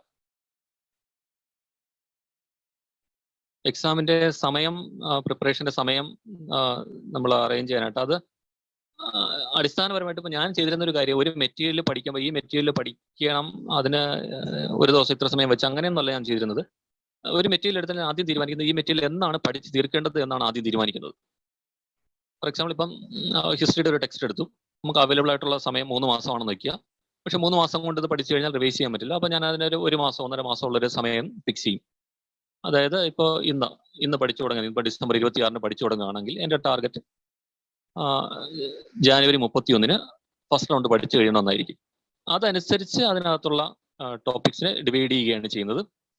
അങ്ങനെ ഡിവൈഡ് ചെയ്യുമ്പോൾ ആ ഡിവിഷനകത്ത് ശ്രദ്ധിക്കുന്ന പ്രധാന കാര്യം എന്ന് പറഞ്ഞാൽ എല്ലാ പഠനത്തിന്റെ ഇടവേളകളിലും റിവിഷൻ ആവശ്യമുള്ള സമയം കൊടുക്കും. അതായത് എൻ്റെ പാറ്റേൺ 5 ദിവസം പഠിക്കുക, 2 ദിവസം റിവൈസ് ചെയ്യുക എന്നുള്ളതായിരുന്നു. അത് മൺഡേ ടു ഫ്രൈഡേ പഠിക്കുക, സാറ്റർഡേ സൺഡേയിൽ അതേ ടോപ്പിക്സ് റിവൈസ് ചെയ്യുക. ഇങ്ങനത്തെ ഒരു സ്ട്രാറ്റജിയാണ് ചെയ്തിരുന്നത്. പഠിക്കാനുള്ള സമയം എന്നുള്ളത് ഒരു 3-4 മണിക്കൂർ ദിവസം കണ്ടെത്താൻ പറ്റിയാൽ, ആ 4 മണിക്കൂർ നന്നായിട്ട് പഠിച്ചാൽ 4 മണിക്കൂർ പഠിച്ചാൽ മതിയാവും, ധാരാളമാണ്. പക്ഷേ ചിലർക്ക് 8 മണിക്കൂർ പഠിക്കേണ്ടതുണ്ടാകാം. സമയം അവൈലബിൾ ആണെങ്കിൽ അത് പഠിക്കുക. 12 മണിക്കൂർ പഠിക്കാൻ പറ്റുമെങ്കിൽ അത് പഠിക്കുക. അതിലൊന്നും തെറ്റില്ല. ഇതൊക്കെ ഇൻഡിവിജ്വലിന്റെ ചോയ്സ് ആണ്. നമ്മുടെ സമയവും നമുക്ക് ഡിവോട്ട് ചെയ്യാൻ പറ്റുന്ന സമയം മനസ്സിലാക്കിയതിന് ശേഷം മാത്രം നമ്മൾ പഠിക്കുക. അപ്പം നിങ്ങൾക്ക് എത്ര സമയമാണോ പഠിക്കാൻ പറ്റുന്നത് അത്രയും സമയം നന്നായിട്ട് പഠിക്കുക. കുറഞ്ഞ സമയമാണ് പഠിക്കുന്നതെങ്കിൽ നമ്മൾ ചില കാര്യങ്ങൾ കോംപ്രമൈസ് ചെയ്യേണ്ടി വരും. ഉദാഹരണത്തിന് ഫുൾ മെറ്റീരിയൽ നമുക്കിപ്പോൾ വായിക്കാൻ പറ്റിയെന്ന് വരില്ല, പകരം നമ്മളെങ്കിൽ ഷോർട്ട് നോട്ട്സോ മെറ്റീരിയൽസോ പഠിക്കേണ്ടി വരും. അതുപോലെ റൈറ്റിംഗ് പ്രാക്ടീസ് നടത്തുമ്പോഴും ടെസ്റ്റ് നമ്മൾ പ്രിലിംസിനൊക്കെ ചെയ്ത് ശീലിക്കുമ്പോഴും കുറച്ച് ടെസ്റ്റ് എടുക്കാൻ പറ്റുള്ളൂ. അങ്ങനെയുള്ള ചില പ്രശ്നങ്ങളെ ഉണ്ടാവുള്ളൂ. അതൊക്കെ നമുക്ക് കോമ്പൻസേറ്റ് ചെയ്യാൻ പറ്റും. ബുദ്ധിപൂർവ്വം ആദ്യമേ തന്നെ നമ്മൾ പ്ലാൻ ചെയ്യുക, എത്ര സമയമാണ് അവൈലബിൾ ആയിട്ടുള്ളത്, അതനുസരിച്ച് എത്ര മെറ്റീരിയൽ പഠിക്കാൻ പറ്റും എന്നുള്ള കാര്യത്തെക്കുറിച്ച് ആദ്യമേ ധാരണ ഉണ്ടാക്കുക. പിന്നെ വർക്ക് ചെയ്യുന്ന ആളുകളെ സംബന്ധിച്ചാണെങ്കിൽ വീക്ക് ഡേയ്സിൽ കുറച്ച് സമയം ഉണ്ടാവുള്ളൂ. ഇപ്പോൾ രാവിലെ ചിലപ്പോൾ 1 മണിക്കൂറോ, ഇപ്പോൾ സ്ത്രീകളെ സംബന്ധിച്ച് ചിലപ്പോൾ അത്രയും തന്നെ കിട്ടിയെന്ന് വരില്ല. പറ്റുന്ന സമയം പറ്റുമെങ്കിൽ 1 മണിക്കൂറോ 1.5 മണിക്കൂറോ പഠിക്കുക, ഇല്ലെങ്കിൽ രാവിലെ സ്കിപ്പ് ചെയ്യുക. പത്രത്തിന്റെ കാര്യങ്ങളൊക്കെ പരമാവധി പലതരം ആപ്പുകളുണ്ട്, അത് ഏതെങ്കിലുമൊക്കെ ഉപയോഗിച്ച് കഴിഞ്ഞാൽ തിരികെ വീട്ടിലെത്തുന്നതിന് മുമ്പായിട്ട് പത്രം ഒരു റഫ് റിവിഷൻ നമുക്ക് നടത്താൻ പറ്റും. ബാക്കി വീട്ടിൽ വന്നതിന് ശേഷം വൈകുന്നേരം എന്തായാലും 3-4 മണിക്കൂർ കണ്ടെത്താൻ ആർക്കും ബുദ്ധിമുട്ടുണ്ടാവും തോന്നുന്നില്ല. ആ സമയം പഠിക്കുക. പക്ഷെ വീക്കെൻഡ്സിൽ, പ്രത്യേകിച്ച് സൺഡേയ്സിലും സെക്കൻഡ് സാറ്റർഡേയ്സിലും മറ്റ് ഹോളിഡേയ്സിലും ഒക്കെ കൂടുതൽ സമയം ഡിവോട്ട് ചെയ്യുക. അത്തരം ദിവസങ്ങളിൽ കൂടുതൽ ടെസ്റ്റ് എഴുതി ശീലിക്കുക, കൂടുതൽ ടോപ്പിക്സ് ആ ദിവസത്തേക്ക് റിസർവ് ചെയ്ത് വെക്കുക. അങ്ങനെയൊക്കെ ചെയ്തു കഴിഞ്ഞാൽ സമയം വലിയ ബുദ്ധിമുട്ടുണ്ടാവില്ല, നമുക്ക് ചെയ്യാൻ പറ്റും. സർക്കാർ സർവീസിലുള്ളവർക്ക് ഞാൻ നേരത്തെ പറഞ്ഞതുപോലെ നമ്മൾ വീക്ക് ഡേയ്സിൽ വളരെ കുറച്ച് സമയം യൂസ് ചെയ്യുക. ഓഫീസിൽ നിന്ന് വീട്ടിലെത്തുന്നതിന് മുമ്പായിട്ട് പത്രത്തിന്റെ കാര്യങ്ങൾ നമ്മളൊന്ന് വായിക്കാൻ നോക്കുക. പലതരം ആപ്പുകൾ അവൈലബിൾ ആണ്, അങ്ങനെ ചെയ്യാം. അല്ലെങ്കിൽ ടെലഗ്രാമിലോ അല്ലെങ്കിൽ വെബ്സൈറ്റിൽ നിന്നൊക്കെ അത് ചെയ്യാം. അല്ലെങ്കിൽ പത്രം തന്നെ ഓൺലൈൻ സബ്സ്ക്രൈബ് ചെയ്യാൻ പറ്റും, അത് വായിക്കാവുന്നതാണ്. പ്രത്യേകിച്ച് നിങ്ങൾക്ക് കഴിയുമെങ്കിൽ, നമ്മളെല്ലാവരും ഹിന്ദു പത്രമാണ് സാധാരണ പ്രിസ്ക്രൈബ് ചെയ്ത് വയ്ക്കുന്ന ഒരു പത്രം. പക്ഷെ കഴിയുമെങ്കിൽ ഡൽഹി എഡിഷൻ ഇന്ത്യൻ എക്സ്പ്രസ് വായിക്കാൻ ശ്രമിക്കുക. അതിനകത്ത് വളരെ ഗുണകരമായിട്ടുള്ള ധാരാളം ആർട്ടിക്കിൾസ് വരാറുണ്ട്. ഹിന്ദു വേണമെങ്കിൽ നമുക്ക് ഒഴിവാക്കുക എന്നല്ല, ഹിന്ദുവിനൊപ്പം അതും കൂടെ പറ്റുമെങ്കിൽ ഉപയോഗിക്കാൻ പറ്റുന്നവർ ഉപയോഗിക്കുക. അത് ഓൺലൈൻ കിട്ടും. ഒരു വർഷത്തേക്ക് 1200 1400 രൂപയാണ് ഇപ്പോഴത്തെ റേറ്റ് എന്ന് തോന്നുന്നു. അതൊക്കെ അങ്ങനെ ചെയ്യാൻ പറ്റും. അപ്പോൾ അത് ഓഫീസിൽ വെച്ച് തന്നെ അതായത് വീട്ടിലെത്തുന്നതിന് മുമ്പായിട്ട്, വൈകുന്നേരം വീട്ടിലെത്തുന്നതിന് മുമ്പ് പത്രം ഒന്ന് റഫ്ലി കവർ ചെയ്യാനായിട്ട് ശ്രമിച്ചു കഴിഞ്ഞാൽ അതായിരിക്കും നല്ലത്. വീട്ടിലെത്തിയതിനു ശേഷം എന്തായാലും സർക്കാർ സർവീസിലുള്ളവരെ സംബന്ധിച്ച് തീരെ സമയം കിട്ടാത്ത അവസ്ഥ ഉണ്ടാവില്ല. എന്തായാലും ഒരു 3-4 മണിക്കൂർ കണ്ടെത്താൻ കഴിയും. വൈകുന്നേരം കുറച്ച് താമസിച്ചുറങ്ങുക എന്നുള്ള ഒരു രീതിയിലേക്ക് മാറുകയും രാവിലെ ഒരു അരമണിക്കൂർ നേരത്തെ എഴുന്നേൽക്കുകയും ചെയ്താൽ കുറച്ചധികം സമയം കിട്ടും. രാത്രി കിടക്കുന്നത് അരമണിക്കൂർ താമസിക്കുകയും രാവിലെ അരമണിക്കൂർ നേരത്തെ എഴുന്നേൽക്കുകയും ചെയ്താൽ തന്നെ 1 മണിക്കൂർ കിട്ടും. അപ്പൊ അങ്ങനെ ചെയ്യാം. പിന്നെ ഓഫീസിനകത്ത് തീരെ ടൈറ്റ് ആയിട്ട് പബ്ലിക്കുമായിട്ട് നല്ല കോൺടാക്ട് ഉള്ള ഓഫീസുകളാണെങ്കിൽ സമയം തീരെ കുറവായിരിക്കും. അങ്ങനെയുള്ളവർ വൈകുന്നേരങ്ങളിൽ കൂടുതൽ സമയമായിട്ട് ഇരിക്കാൻ ശ്രമിക്കുക. അല്ല അത്ര ഹെവി ലോഡ് ഇല്ലാത്ത പബ്ലിക്കുമായിട്ട് അധികം കോൺടാക്ട് ഇല്ലാത്ത ഓഫീസിലുള്ളവർക്കാണെങ്കിൽ ഓഫീസിൽ വെച്ച് തന്നെ ചെറിയ ക്യൂസ് പോലെയുള്ള ചില കാര്യങ്ങളൊക്കെ അവിടെ ഇരുന്ന് തന്നെ ചെയ്യാനുള്ള സമയം കിട്ടും. അപ്പൊ അതൊരു പേടിക്കേണ്ട കാര്യമില്ല. നമുക്ക് സർക്കാർ സർവീസിലുള്ളവർക്ക് ചെയ്യാൻ പറ്റും. അതിന് കാര്യമായ ബുദ്ധിമുട്ടുണ്ടാവുകയില്ല. പത്രത്തിന് ധാരാളം ആപ്പുകൾ ഞാൻ കണ്ടിട്ടുണ്ട്. ഞാൻ പ്രത്യേകിച്ച് ഒരു ആപ്പും ഞാൻ ഉപയോഗിച്ചിട്ടില്ല. ഞാൻ സാധാരണ പത്രത്തിൽ ചെയ്യുന്നത് ഞാൻ ഇന്ത്യൻ എക്സ്പ്രസും ഹിന്ദുവും സബ്സ്ക്രൈബ് ചെയ്യുന്നുണ്ട് ഓൺലൈൻ. അപ്പൊ അവരുടെ ഇതാണ് ഉപയോഗിക്കുന്നത്. പിന്നെ ടെലഗ്രാമിലുള്ള 1-2 ചാനലുകൾ, ഉദാഹരണത്തിന് ഡീകോഡ് ന്യൂസ് എന്ന് പറഞ്ഞിട്ടൊരു ചാനലുണ്ട്, അത് ഉപയോഗിക്കാറുണ്ട്. ഹൈലി യൂസ്ഫുൾ ആണ്. അവര് ഇന്ത്യൻ എക്സ്പ്രസിന്റെയും ഹിന്ദുവിന്റെയും ന്യൂസ് അതിനകത്ത് ആവശ്യമുള്ള ആർട്ടിക്കിൾസ് എല്ലാം അതിനകത്ത് ഇടാറുണ്ട്. അതാണ് ഞാൻ പ്രധാനമായിട്ട് ഉപയോഗിക്കുന്നത്. ആപ്പുകൾ നിലവിൽ ഉപയോഗിക്കുന്നില്ല. പിന്നെ എനിക്ക് തോന്നുന്നു സമ്മിറ്റിൽ നിന്ന് തന്നെ അവർ ആവശ്യമുള്ള മെറ്റീരിയൽസ് തരുമായിരിക്കും. കറണ്ട് അഫയേഴ്സ് മറ്റു കാര്യങ്ങൾ അവർ തന്നെ കവർ ചെയ്യും. നമ്മൾ ബേസിക്കലി ഒരു മെറ്റീരിയൽ നന്നായിട്ട് പഠിക്കുക. കറണ്ട് അഫയേഴ്സിന്റെ ഒക്കെ ഒരു പ്രശ്നം, നമുക്ക് ഒരുപാട് വായിക്കാനുണ്ടാവും, ഒരുപാട് കാര്യങ്ങൾ പഠിക്കാനുണ്ടാവും. എപ്പോഴും എത്ര പഠിച്ചാലും പഠിച്ചിട്ടില്ലല്ലോ എന്നുള്ള തോന്നലായിരിക്കും ബാക്കി ഉണ്ടാവുക. അപ്പൊ അങ്ങനത്തെ ഒരു പേടിയിലേക്ക് പോവേണ്ടതില്ല. ഒരു മെറ്റീരിയൽ നന്നായിട്ട് പഠിക്കുക. അത് വെച്ച് തന്നെ നമുക്ക് അത്യാവശ്യം കാര്യങ്ങൾ ചെയ്യാൻ പറ്റും. പിന്നെ റാവൂസ് IASന്റെ ഒക്കെ ഡെയിലി ന്യൂസ് അനാലിസിസ് ഉണ്ട്. അത്തരം കാര്യങ്ങളൊക്കെ വീഡിയോ കണ്ട് അങ്ങനെ ചെയ്യണമെന്നുള്ളത് അങ്ങനെ ചെയ്യാവുന്നതാണ്. അതൊക്കെ ചെയ്യാം. ധാരാളം സോഴ്സസ് അവൈലബിൾ ആണ്. നമുക്ക് റിസോഴ്സ് ഇല്ലാത്തതല്ല പ്രശ്നം. റിസോഴ്സിനെ നമ്മുടെ സമയം ഒരു പ്രതിബന്ധമാവരുത് എന്നുള്ളതാണ് പ്രധാനം. അതുകൊണ്ട് പഠിക്കുന്ന സമയത്തെ ഒന്ന് ആവശ്യമുള്ള സാധനം മാത്രം എടുക്കുക. അത് പരമാവധി റിവൈസ് ചെയ്യാൻ കണക്കിന് ലിമിറ്റഡ് മെറ്റീരിയൽസ് മാത്രം എടുക്കുക. ലിമിറ്റഡ് റിസോഴ്സസ് ഉപയോഗിക്കുക എന്നുള്ളതാണ് പ്രധാനം. നെക്സ്റ്റ് നോട്ടിഫിക്കേഷൻ എപ്പോഴായിരിക്കും? അതെ, നെക്സ്റ്റ് നോട്ടിഫിക്കേഷൻ PSC റെഡിയാണ്. സർക്കാർ നോട്ടിഫിക്കേഷന് വേണ്ടി അനുമതി കൊടുത്താൽ നോട്ടിഫിക്കേഷൻ വരും. അത് എപ്പോഴാണെന്ന് പറയാൻ കഴിയില്ല. എപ്പോഴും വേണമെങ്കിലും ആവാം. PSC നോട്ടിഫിക്കേഷൻ വേണ്ടി റെഡിയാണ്. Okay sir. പിന്നെ ഭൂരിപക്ഷം ആളുകളും PSCക്ക് പ്രിപ്പയർ ചെയ്യുന്നവരാണ്. സോ എങ്ങനെയാണ് മെയിൻസ് റിട്ടൺ എക്സാമിന് എങ്ങനെയാണ് പ്രിപ്പയർ ചെയ്യേണ്ടതെന്ന് ജസ്റ്റ് സാർ ഒന്ന് പറഞ്ഞു. മെയിൻ എക്സാമിനെ സംബന്ധിച്ച് അപ്പൊ ഈവൻ UPSC പ്രിപ്പയർ ചെയ്യുന്നവർ പോലും KSന് വേണ്ടിയിട്ട് അഡീഷണൽ പ്രിപ്പറേഷൻ നടത്തേണ്ടതുണ്ട് മെയിൻസിന്. കാരണം ശരിക്കും നമ്മൾ എഴുതി പഠിക്കുന്ന രീതിക്ക് വ്യത്യാസമുണ്ട്. ഇവിടെ നമുക്ക് നേരത്തെ പറഞ്ഞില്ല, 3 മാർക്കിന്റെ ചോദ്യത്തിന് 6 വരിയോ 8 വരിയോ ഈവൻ 5 വരിയോ പോലെ ആയിരിക്കും ചിലപ്പോൾ സ്പേസ് കിട്ടുക. A4 സൈസ് പേപ്പറിന്റെ അകത്ത് ഒരു സ്ക്വയർ കോളം ഉണ്ടാവും.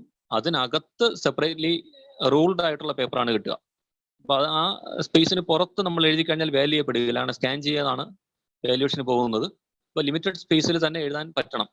അപ്പൊ അതുകൊണ്ട് അത് റൈറ്റിംഗ് ഒരു വളരെ ഹെർക്കുലിയൻ ടാസ്ക് ആണ്. തീർച്ചയായും അത് എഴുതി തന്നെ പഠിക്കുക. എപ്പോഴും ഫുൾ ടെസ്റ്റ് എഴുതി ശീലിച്ചുകൊണ്ട് നമുക്ക് ആൻസർ മെച്ചപ്പെടുത്താൻ കഴിയാൻ ബുദ്ധിമുട്ടാണ്. അതുകൊണ്ട് 1-2 ആൻസേഴ്സ് ഇത് എഴുതുക. അത് എഴുതി കറക്റ്റ് ചെയ്തുകൊണ്ടേ ഇരിക്കുക. നിങ്ങൾ ഇൻസ്റ്റിറ്റ്യൂട്ടിൽ കൊടുത്തു കഴിഞ്ഞാൽ തീർച്ചയായും കറക്റ്റ് ചെയ്ത് തരും. അപ്പോൾ നിങ്ങളുടെ ഓരോ സബ്ജക്റ്റിനെ ഫാക്കൽറ്റിയെ കാണിക്കുക, അവർ കറക്റ്റ് ചെയ്ത് തരും. അങ്ങനെ കറക്റ്റ് ചെയ്താണ് നമ്മൾ മെച്ചപ്പെടുക. എപ്പോഴും നല്ലത് എല്ലാ ദിവസവും 3 ആൻസർ പേപ്പർ 3 പേപ്പറിലൊന്നും പേപ്പർ 1, 2, 3 ഓരോന്നിൽ നിന്നും ഓരോ ചോദ്യം ഇത് എഴുതുക. അത് കറക്റ്റ് ചെയ്യുക. സ്വയം ചെയ്യാൻ പറ്റുമെങ്കിൽ അങ്ങനെ ചെയ്യുക. നിങ്ങൾ ഇൻസ്റ്റിറ്റ്യൂട്ടിൽ കാണിക്കാൻ പറ്റില്ല അങ്ങനെ ചെയ്യുക. ഫ്രണ്ട്സിനിടയിൽ ചെയ്യാൻ പറ്റില്ല അങ്ങനെ ചെയ്യുക. അങ്ങനെ എങ്ങനെയായാലും ചോയ്സ് നിങ്ങളുടേതാണ്. അതനുസരിച്ച് ചെയ്യുക. എല്ലാ ദിവസവും 1 എണ്ണം വെച്ച് എഴുതി പഠിക്കുക എന്നുള്ളതാണ് പ്രധാനം. അതിപ്പോഴേ ചെയ്യാം. പ്രിലിംസിന്റെ എക്സാമിന് 1-2 മാസം മുമ്പ് മാത്രം ആക്ടിവിറ്റി നടത്തിയാൽ മതിയാവും. പ്രിലിംസ് കഴിഞ്ഞാൽ അന്ന് മുതൽ തന്നെ ആ ആക്ടിവിറ്റി വീണ്ടും കണ്ടിന്യൂ ചെയ്യാം എക്സാം വരെ. അങ്ങനെ ചെയ്തു കഴിഞ്ഞാൽ റൈറ്റിംഗ് ഒരു വലിയ ബുദ്ധിമുട്ടായിരിക്കില്ല.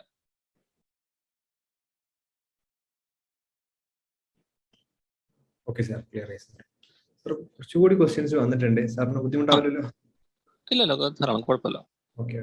നെക്സ്റ്റ് ക്വസ്റ്റ്യൻ വന്നത് സാർ, പ്രിലിംസ് ആൻഡ് മെയിൻസിന്റെ ഇടയിൽ എത്ര ഗ്യാപ്പ് ഉണ്ടെന്നാണ് ഒരു ക്വസ്റ്റ്യൻ വന്നിട്ടുള്ളത്. ഡിപ്പെൻസ്. നമുക്ക് അത് പ്രത്യേകിച്ച് പറയാൻ കഴിയില്ല. അതിനകത്ത് PSC വാല്യുവേഷൻ എടുക്കുന്ന ഒരു സമയം അതിനകത്ത് വളരെ ക്രൂഷ്യലാണ്. അത് എത്ര സമയം ഒന്നും നമുക്ക് പറയാൻ പറ്റില്ല. ഈ സമയത്ത് മറ്റ് ധാരാളം ആളുകൾ എഴുതുന്ന ഡിഗ്രി ലെവലിന്റെ എക്സാംസോ അല്ലെങ്കിൽ LD പോലുള്ള എക്സാംസ് ഒക്കെ ഉണ്ടെങ്കിൽ ആ വാല്യുവേഷന് ബുദ്ധിമുട്ടുണ്ടാകാൻ പാടില്ല. അപ്പം അതനുസരിച്ച് സമയത്തിൽ ചെറിയ വ്യത്യാസമൊക്കെ ഉണ്ടാവാം. എന്തായാലും മിനിമം 3 മാസം കിട്ടും. 3 മാസത്തിൽ കുറയാത്ത സമയം എന്തായാലും കിട്ടും. അതിനാണ് സാധാരണഗതിയിൽ PSCയുടെ ചരിത്രം പരിശോധിച്ചാൽ നമുക്ക് മനസ്സിലാക്കാൻ പറ്റുന്നതാണ്. മിനിമം 3 മാസം കിട്ടാനുള്ള സാധ്യതയുണ്ട് പ്രിലിംസ് ടു മെയിൻസ്. അപ്പൊ ആ ഒരു ധാരണയിൽ തന്നെ മുന്നോട്ട് പോകാൻ പറ്റും. പക്ഷേ പ്രിലിംസ് കഴിഞ്ഞിട്ടല്ല മെയിൻസിന് പഠിക്കേണ്ടത്. പ്രിലിംസിന് മുമ്പേ തന്നെ മെയിൻസിനെ കൊണ്ട് പഠിച്ചു കഴിഞ്ഞിരിക്കണം. പ്രിലിംസ് കഴിഞ്ഞാൽ പിന്നെ writing practice additional current affairs, അങ്ങനെയുള്ള കുറച്ച് അധികം കാര്യങ്ങൾ, അങ്ങനെയുള്ള കാര്യങ്ങൾ മാത്രമാണ് ചെയ്യുന്നത്. ടോപ്പിക്സ് വീണ്ടും പഠിക്കേണ്ട അവസ്ഥ വരരുത്, അത് അതിനു മുമ്പ് തന്നെ കഴിയുന്നതാണ് നല്ലത്. Okay. Thank you, sir. Next question, optional subject. Optional KS-നെ സംബന്ധിച്ച് ഓപ്ഷണൽ ഇല്ല. UPSC-ക്ക് മാത്രമേ ഓപ്ഷണൽ ഉള്ളൂ. KS-നെ സംബന്ധിച്ച് ഓപ്ഷണൽ എന്നുള്ള ഒരു ആസ്പെക്ട് ഇല്ല, മറിച്ച് 3 കമ്പൽസറി പേപ്പേഴ്സ് ആണുള്ളത്. അതിനകത്ത് നമ്മൾ നേരത്തെ പ്രിലിംസിന് പറഞ്ഞ അതേ കാര്യങ്ങൾ തന്നെയാണ്. അതിലാകെ വ്യത്യാസം വരുന്നത് ഇംഗ്ലീഷ്, മലയാളം, മാത്സ് എന്നുള്ള കാര്യങ്ങളില്ല. അതൊഴികെയുള്ള കാര്യങ്ങൾ വെച്ചിട്ടുള്ള എക്സാം കമ്പൽസറി പേപ്പേഴ്സ് ആണ്. ആ സിലബസ് നിങ്ങളൊന്ന് ഡൗൺലോഡ് ചെയ്ത് കഴിഞ്ഞാൽ വ്യക്തമാണ്. ഞാൻ എനിക്കൊന്ന് ഇൻസ്റ്റിറ്റ്യൂട്ടിലുണ്ട് ആ സിലബസ്, അത് അവിടെ നിന്ന് ഷെയർ ചെയ്ത് തരുമായിരിക്കും,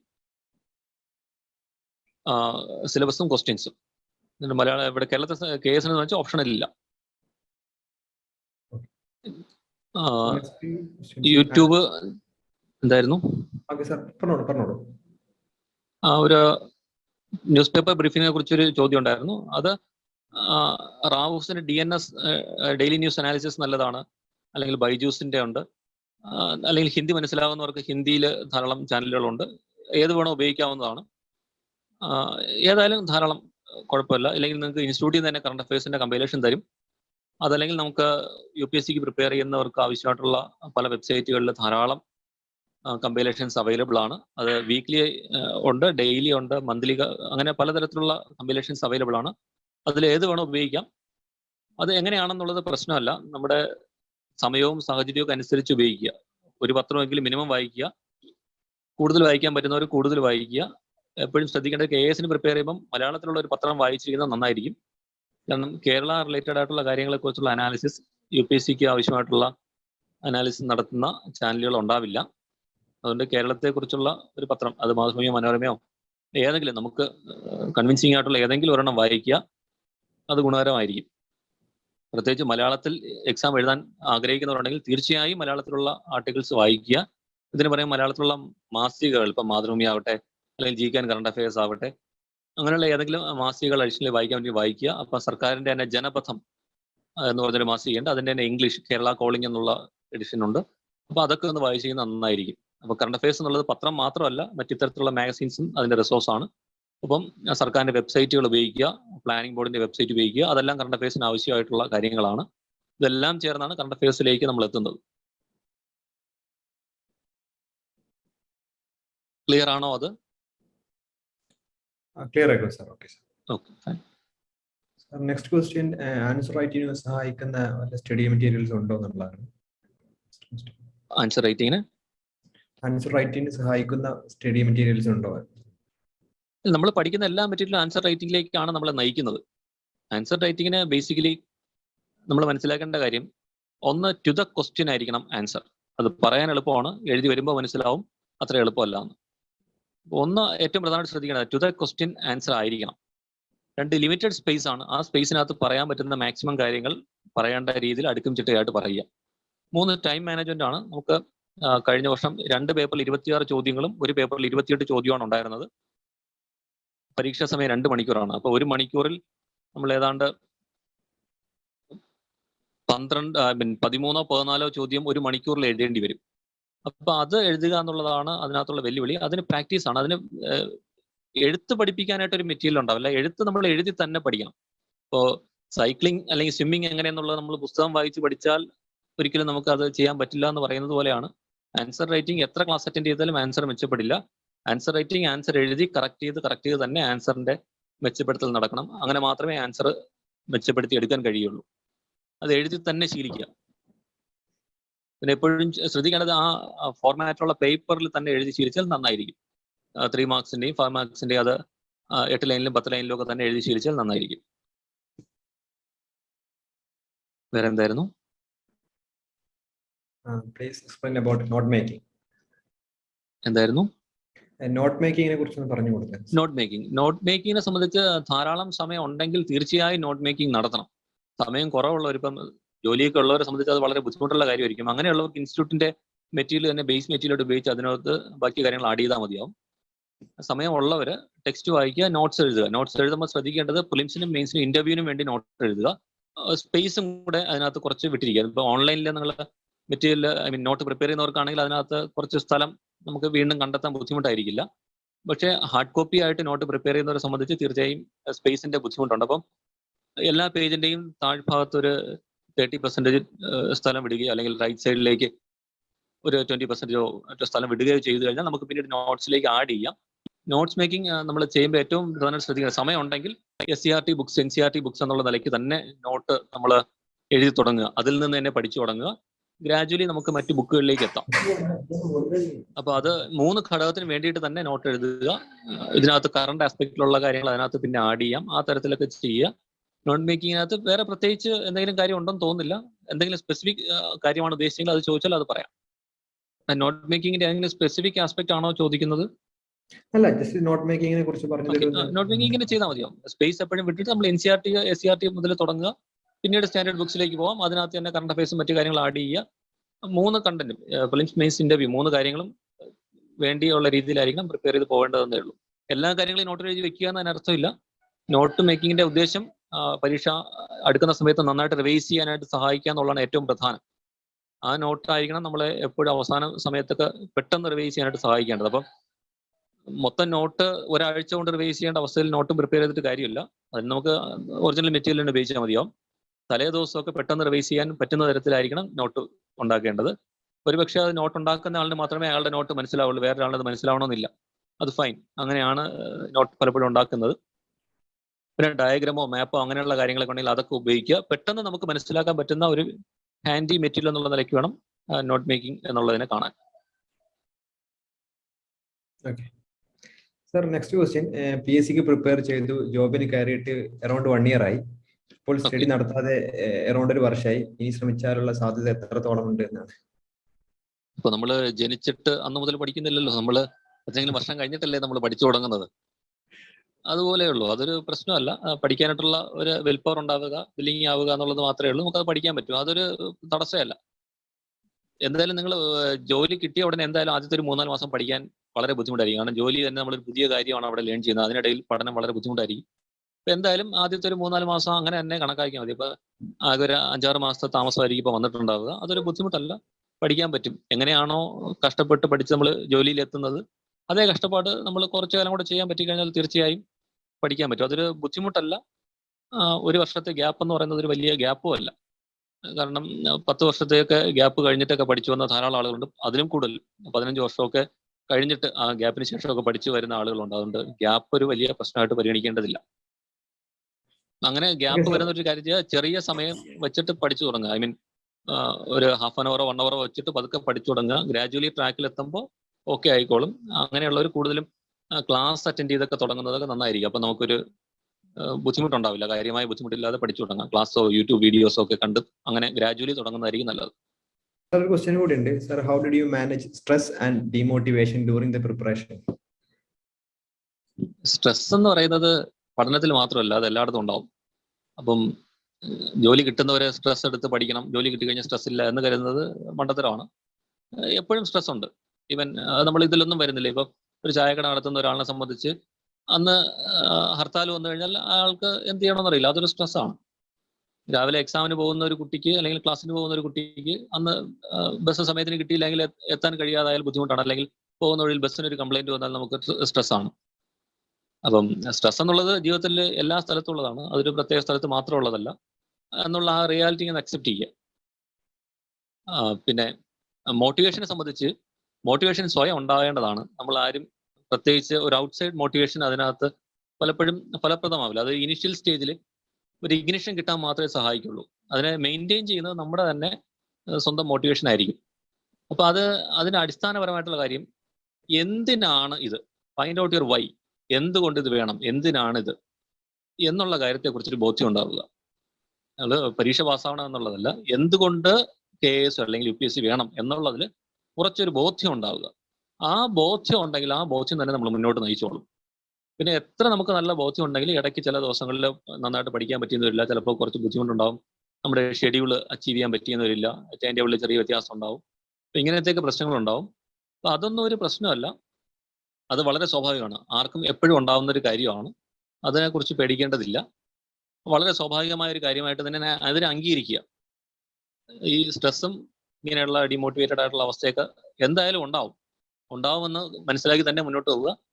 പക്ഷെ നമ്മൾ എത്ര പെട്ടെന്ന് അതിൽ തിരിച്ചു വരുന്നു എന്ന് നോക്കുക. നമുക്ക് ചിലപ്പോൾ 2 ദിവസമോ 3 ദിവസമോ കഴിയുമ്പോൾ തിരിച്ചു വരാൻ കഴിഞ്ഞേക്കും. ഒരുപാട് എക്സാമ്പിൾസ് നമ്മൾ ചുറ്റും കാണാൻ പറ്റും. ഇങ്ങനെയുള്ള ആളുകൾ പല പല ബുദ്ധിമുട്ടുകളിലൂടെ തിരിച്ചു വന്ന ഒരുപാട് പേരെ നമുക്ക് കാണാൻ പറ്റും.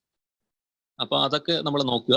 പിന്നെ തീരെ നമുക്ക് സഹിക്കാൻ പറ്റാത്ത ബുദ്ധിമുട്ടുകൾ ഉണ്ടാകുന്നുണ്ട് എങ്കിൽ ഏറ്റവും നല്ലത് നമ്മൾ മോട്ടിവേഷണൽ ആയിട്ടുള്ള വീഡിയോസ് ഉണ്ട്, അല്ലെങ്കിൽ മോട്ടിവേഷണൽ ആയിട്ടുള്ള പുസ്തകങ്ങളുണ്ട്. ധാരാളം പുസ്തകങ്ങൾ അങ്ങനെയുള്ളത് അവൈലബിൾ ആണ്. ഇപ്പം ഒരുപാട് പുസ്തകങ്ങൾ, ഒരുപാട് അതിൻ്റെ വളരെ ഒരു സൈക്കോളജിക്കൽ ആസ്പെക്റ്റിൽ പറയുന്ന പുസ്തകങ്ങളുണ്ടാവാം, വളരെ ജനറൽ ആയിട്ട് പറയുന്നുണ്ടാവാം.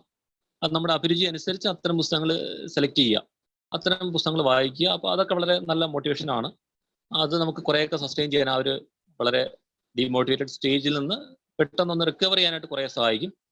തീരെ പറ്റുന്നില്ല, വളരെ വല്ലാത്ത സ്ട്രെസ് ആണെങ്കിൽ സൈക്കോളജിസ്റ്റിനെ സമീപിക്കുക. ചില ഉദ്ദേശങ്ങൾ നമ്മളെ കുറേ മെച്ചപ്പെടാനായിട്ട് സഹായിക്കും. ജീവിതത്തിന്റെ ചില രീതികളിലൊക്കെ ചില മാറ്റങ്ങൾ വരുത്തിയാൽ സഹായിക്കും. പലരും ഉറക്കമൊക്കെ കളഞ്ഞിട്ട് മുഴുവൻ സമയം പഠിക്കാനുള്ള ശ്രമം നടത്തും. അതൊക്കെ അതിന്റെ ആവശ്യമില്ല. നന്നായിട്ട് ഉറങ്ങുക, ശരീരം നന്നായിട്ട് മെയിൻറ്റെയിൻ ചെയ്താൽ മാത്രമേ മനസ്സ് നന്നായിട്ടിരിക്കുകയുള്ളൂ. ആവശ്യം പോലെ ഉറങ്ങുക, അതിനുശേഷം മാത്രം ഉള്ള സമയം നമ്മൾ പഠിക്കാനായിട്ട് ശ്രമിക്കുക. അതുപോലെ എക്സസൈസ് പോലുള്ള ആക്ടിവിറ്റീസ് നമ്മൾ മെയിൻറ്റെയിൻ ചെയ്യുക. അതുപോലെ ഹാപ്പി ഹോർമോൺസ് എന്ന് പറയുന്ന സെറട്ടോണിനും ഡോപ്പമൈനും ഒക്കെയുള്ള അങ്ങനെയുള്ള ഹാപ്പി ഹോർമോൺസ് കിട്ടുന്ന തരത്തിലുള്ള ഭക്ഷണങ്ങൾ കൂടുതലായിട്ട് ഉപയോഗിക്കാനായിട്ട് ശ്രമിക്കുക. ഹെൽത്തി ആയിട്ടുള്ള ലൈഫ് സ്റ്റൈൽ ഫോളോ ചെയ്യുക. അപ്പോൾ നമ്മൾ ഡിമോട്ടിവേഷനൊക്കെ വല്ലപ്പോഴും വന്നാലും അതിൽ നിന്നൊക്കെ മാറിക്കോളും. വൈ എന്നുള്ള കൺസെപ്റ്റിൽ എപ്പോഴും ഉറച്ചു ചെയ്യാനായിട്ട് ശ്രമിക്കുക.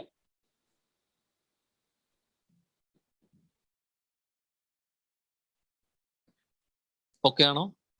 ഓക്കെ സർ, ക്ലിയർ ആയിരിക്കും. ഒരു കാര്യം കൂടെ അതിൽ ശ്രദ്ധിക്കേണ്ടത്, നമ്മളെ ആരെങ്കിലും കളിയാക്കുന്നുണ്ടെങ്കിൽ നമ്മൾ ഒരു കാര്യം മനസ്സിലാക്കേണ്ടത്, ഈ പരീക്ഷയുടെ ഇന്റൻസിറ്റിയോ പ്രിപ്പറേഷന്റെ ഇന്റൻസിറ്റിയോ അറിയുന്ന ഒരു വ്യക്തിയും നമ്മളെ കളിയാക്കില്ല. നിങ്ങൾ ചിന്തിച്ചു നോക്കിയാൽ മനസ്സിലാവും. നിങ്ങളുടെ ജീവിതത്തിൽ അങ്ങനെ അതിന്റെ ഇന്റൻസിറ്റി മനസ്സിലായിട്ടുള്ള ഒരാളും നിങ്ങളെ കളിയാക്കിയിട്ടുണ്ടാവില്ല. കളിയാക്കുന്നത് അതിന്റെ ഇന്റൻസിറ്റിയും അതിന്റെ മത്സരത്തിന്റെ കാഠിന്യവും ആ പ്രിപ്പറേഷന്റെ ബുദ്ധിമുട്ടുകളും മനസ്സിലാക്കാത്ത ആളുകൾ, അല്ലെങ്കിൽ അതിലേക്ക് എത്താത്ത ആളുകളാണ് കളിയാക്കുന്നത്. UPSCയുടെ ഇന്റർവ്യൂവിന് ഒരു പ്രാവശ്യമെങ്കിലും ഇന്റർവ്യൂ അറ്റൻഡ് ചെയ്ത ഒരാള് UPSC പ്രിപ്പയർ ചെയ്ത് പരാജയപ്പെട്ട ഒരാളെ കളിയാക്കില്ല. കാരണം അയാൾക്കറിയാം അതിന്റെ ബുദ്ധിമുട്ട് എന്താണ് എന്നുള്ളത്. അപ്പൊ കളിയാക്കുന്നവർ ഓൾറെഡി നിങ്ങളെക്കാൾ വളരെ പുറകിലാണ്. അവരൊന്നും കോമ്പറ്റീഷനിലേ ഇല്ല, നമ്മുടെ അടുത്തേ എത്താത്ത ആളുകളാണ്. അവർക്ക് അറിയാത്ത കാര്യത്തെക്കുറിച്ചാണ് പറയുന്നത് എന്ന് മനസ്സിലാക്കി അതിനെ ആ തരത്തിൽ ബാലിശമായിട്ടുള്ള കമന്റായിട്ട് മാത്രം കണക്കാക്കിയാൽ മതിയാവും. കമന്റും ഫാക്റ്റും വ്യത്യാസമുണ്ട്. ഫാക്ട് എന്താണെന്ന് നമ്മുടെ കാപ്പബിലിറ്റിയെ നമ്മൾ തന്നെ അനലൈസ് ചെയ്ത് കണ്ടെത്തുന്നതാണ് ഫാക്ട്. ഒപ്പീനിയൻ ആർക്കും പറയാവുന്നതാണ്, അത് കാര്യമാക്കേണ്ടതില്ല.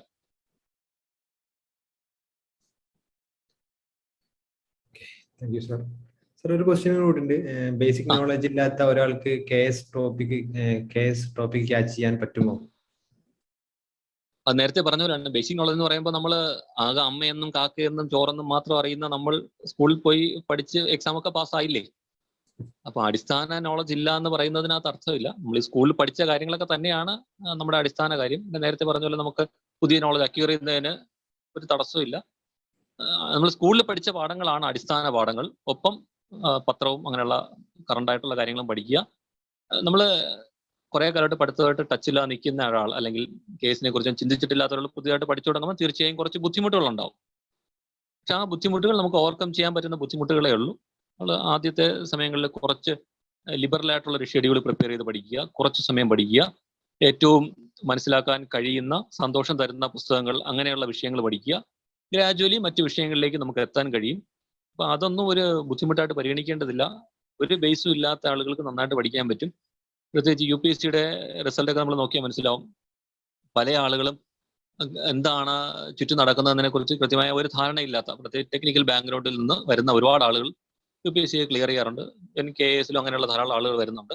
അവർ എപ്പോഴും അവർ ടെക്നിക്കൽ ഫീൽഡ് ആയതുകൊണ്ട് അവരുടെ മേഖലകളെ കുറിച്ചായിരിക്കും ആലോചിച്ചുകൊണ്ടിരിക്കുക. പക്ഷെ അങ്ങനെയുള്ളവരും വന്ന് പാസ്സാവുന്നുണ്ടല്ലോ. അപ്പൊ അത് സൂചിപ്പിക്കുന്നത് ഇതൊന്നും ഒരു അപ്രാപ്യമായ കാര്യമല്ല എന്നുള്ളത് വളരെ വ്യക്തമായിട്ട് നമുക്കതൊന്ന് മനസ്സിലാക്കാൻ പറ്റും. ഇനി നിങ്ങളോട് ആ ചോദിച്ച ആളിന്റെ ഒരു അയാൾ അത്രയും ബുദ്ധിമുട്ടായിട്ട് മനസ്സിലാക്കുന്നെങ്കിൽ എൻ്റെ ഒരു പേഴ്സണൽ കാര്യം തന്നെ പറയാം. ഞാൻ +2 സ്റ്റേ എഴുതിയാണ് ക്ലിയർ ചെയ്തത്. എനിക്കൊരിക്കലും ഉൾക്കൊള്ളാൻ പറ്റുന്ന ഒരു സബ്ജക്റ്റ് ആയിരുന്നില്ല മാത്സ്. പക്ഷെ എൻ്റെ അന്നത്തെ ഒരു സവിശേഷ സാഹചര്യം കൊണ്ട് എനിക്ക് സയൻസ് പഠിക്കേണ്ടി വന്നു. അങ്ങനെ ഗതികെട്ട് പഠിച്ചു പോയതാണ്. അപ്പോൾ അത് സ്റ്റേ എഴുതിയിട്ടാണ് ഞാൻ ക്ലിയർ ചെയ്യുന്നത്. ഡിഗ്രി വളരെ എനിക്ക് മലയാളമാണ് യൂണിവേഴ്സിറ്റിയിൽ അഡ്മിഷൻ കിട്ടിയത്. പക്ഷെ അത് പഠിക്കുന്നതിനോട് വീട്ടുകാർക്ക് അങ്ങനെ വലിയ താല്പര്യം ഉണ്ടായില്ല. അപ്പോൾ ഞാൻ പോയിട്ട് ഇംഗ്ലീഷാണ് ഡിഗ്രി ചെയ്തത്. അത് പ്രൈവറ്റ് ആയിട്ടാണ് പഠിച്ചത്. അപ്പോൾ നമ്മുടെ ആ ബാക്ക്ഗ്രൗണ്ട് ബേസിക് നോളജ് ഒക്കെ ഇല്ല എന്ന് പറയുന്നതൊന്നും ശരിക്കും മുന്നോട്ടുള്ള പഠനത്തിന് ഒരു തടസ്സമല്ല. നമ്മുടെ ഫോക്കസിൽ നിന്ന് കണ്ണ് തെറ്റുമ്പോഴുണ്ടാകുന്ന ചില സംശയങ്ങളാണ്, പേടികളാണ്. അതിലൊന്നും യാതൊരു അർത്ഥമില്ല. പ്രൈവറ്റ് ആയിട്ട് ഡിഗ്രി പഠിച്ച എനിക്ക് 3 പ്രാവശ്യം UPSC ഇന്റർവ്യൂ അറ്റൻഡ് ചെയ്യാൻ കഴിഞ്ഞെങ്കിൽ അതൊരു സാധാരണ ഏത് മനുഷ്യനും കഴിയുന്ന ഒരു കാര്യമാണ് എന്നാണ് ഞാൻ അതിൽ നിന്ന് മനസ്സിലാക്കിയത്. അപ്പൊ അതുകൊണ്ട് പേടിക്കേണ്ടതായിട്ടുള്ള യാതൊരു കാര്യവും ഇതിനകത്തില്ല. മുന്നോട്ട് പോകാനുള്ള ധൈര്യം നമ്മൾ കണ്ടെത്തുക, നമ്മുടെ ലക്ഷ്യം എന്താണെന്ന് നമ്മൾ തിരിച്ചറിയുക, അതിനെ മുന്നിൽ കണ്ട് അതിനെ മാത്രം ഫോക്കസ് ചെയ്ത് പോവുക. നമ്മൾ ഒരു വണ്ടി ഓടിച്ചു പോകുമ്പോൾ സൈഡിൽ നിന്ന്, റോഡ് സൈഡിൽ നിന്ന് നിൽക്കുന്ന ആളുകൾ എന്തെങ്കിലുമൊക്കെ കമന്റ് പറയും. അത് കേട്ട് ഓരോരുത്തർക്കും നമ്മൾ മറുപടി കൊടുക്കാനും അവരുടെ കമന്റിനെ കുറിച്ച് ആലോചിക്കാനും നിന്ന് കഴിഞ്ഞാൽ ഒരിക്കലും ആ വാഹനം ലക്ഷ്യസ്ഥാനത്തെത്തില്ല. അതുപോലെയാണ് നമ്മുടെ പ്രിപ്പറേഷൻ. നമ്മൾ മുന്നോട്ട് പോകുമ്പോൾ ഒരുപാട് ആളുകൾ നിരുത്സാഹപ്പെടുത്താനായിട്ടുണ്ടാവും. അതൊന്നും ഒരു പ്രശ്നമല്ല. നമ്മൾ വളരെ പോസിറ്റീവ് ആയിട്ടുള്ള ഒരു മൈൻഡ് സെറ്റോട് കൂടെ തന്നെ കാണുക. ഇത്തരത്തിലുള്ള ഒരു കാര്യത്തിന് നമ്മൾ തടസ്സപ്പെടുത്താൻ കഴിയില്ല എന്നുള്ള ഉത്തമമായ ബോധ്യത്തോടു കൂടെ മുന്നോട്ട് പോവുക. നമ്മുടെ കഴിവ് എന്താണെന്ന് നമ്മളാണ് ഡിറ്റർമൈൻ ചെയ്യുന്നത്, ചുറ്റുമുള്ളവരല്ല. ആ ബോധ്യത്തോടു കൂടെ തന്നെ മുന്നോട്ട് പോവുക. നമ്മുടെ കഴിവിനെ ഒരാൾ ചോദ്യം ചെയ്യുന്നെങ്കിൽ കാര്യകാരണ സഹിതം ആ ആൾ വ്യക്തമാക്കി തരാൻ അയാൾ ബാധ്യസ്ഥനാണ്. അല്ലാത്ത പക്ഷം അത്തരം കാര്യങ്ങൾ നമ്മൾ കണക്കിൽ എടുക്കേണ്ടതില്ല.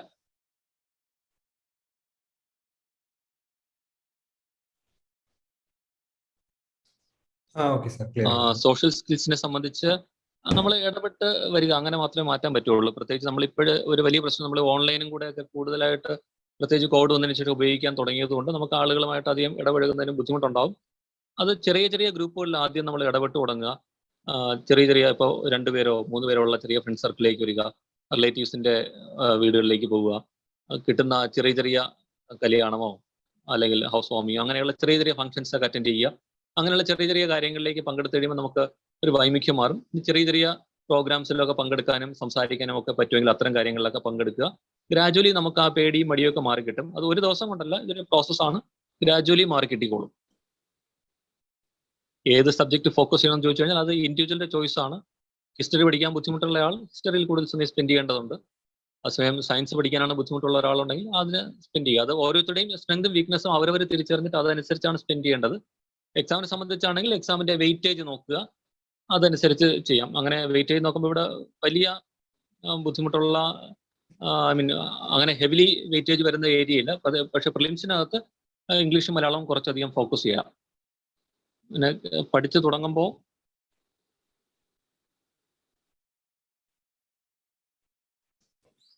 കേസ് പഠിച്ചു തുടങ്ങി കഴിഞ്ഞാൽ ആദ്യം നല്ലത് നമുക്ക് തരുന്ന ക്ലാസ് നോട്ട്സ്, സബ്മിറ്റിൽ തരുന്ന മെറ്റീരിയൽസ് തന്നെ വായിച്ചു തുടങ്ങുക എന്നുള്ളതാണ് ഏറ്റവും പ്രധാനം. അതായിരിക്കും ഏറ്റവും നല്ല അടിത്തറ. അപ്പോൾ നമുക്കൊരു പഠിച്ചു തുടങ്ങുന്ന ഒരു വൈമിക്യം ഉണ്ടാവില്ല, കുറച്ച് ഈസി ആയിട്ട് അത് പഠിച്ചു തുടങ്ങാൻ പറ്റും.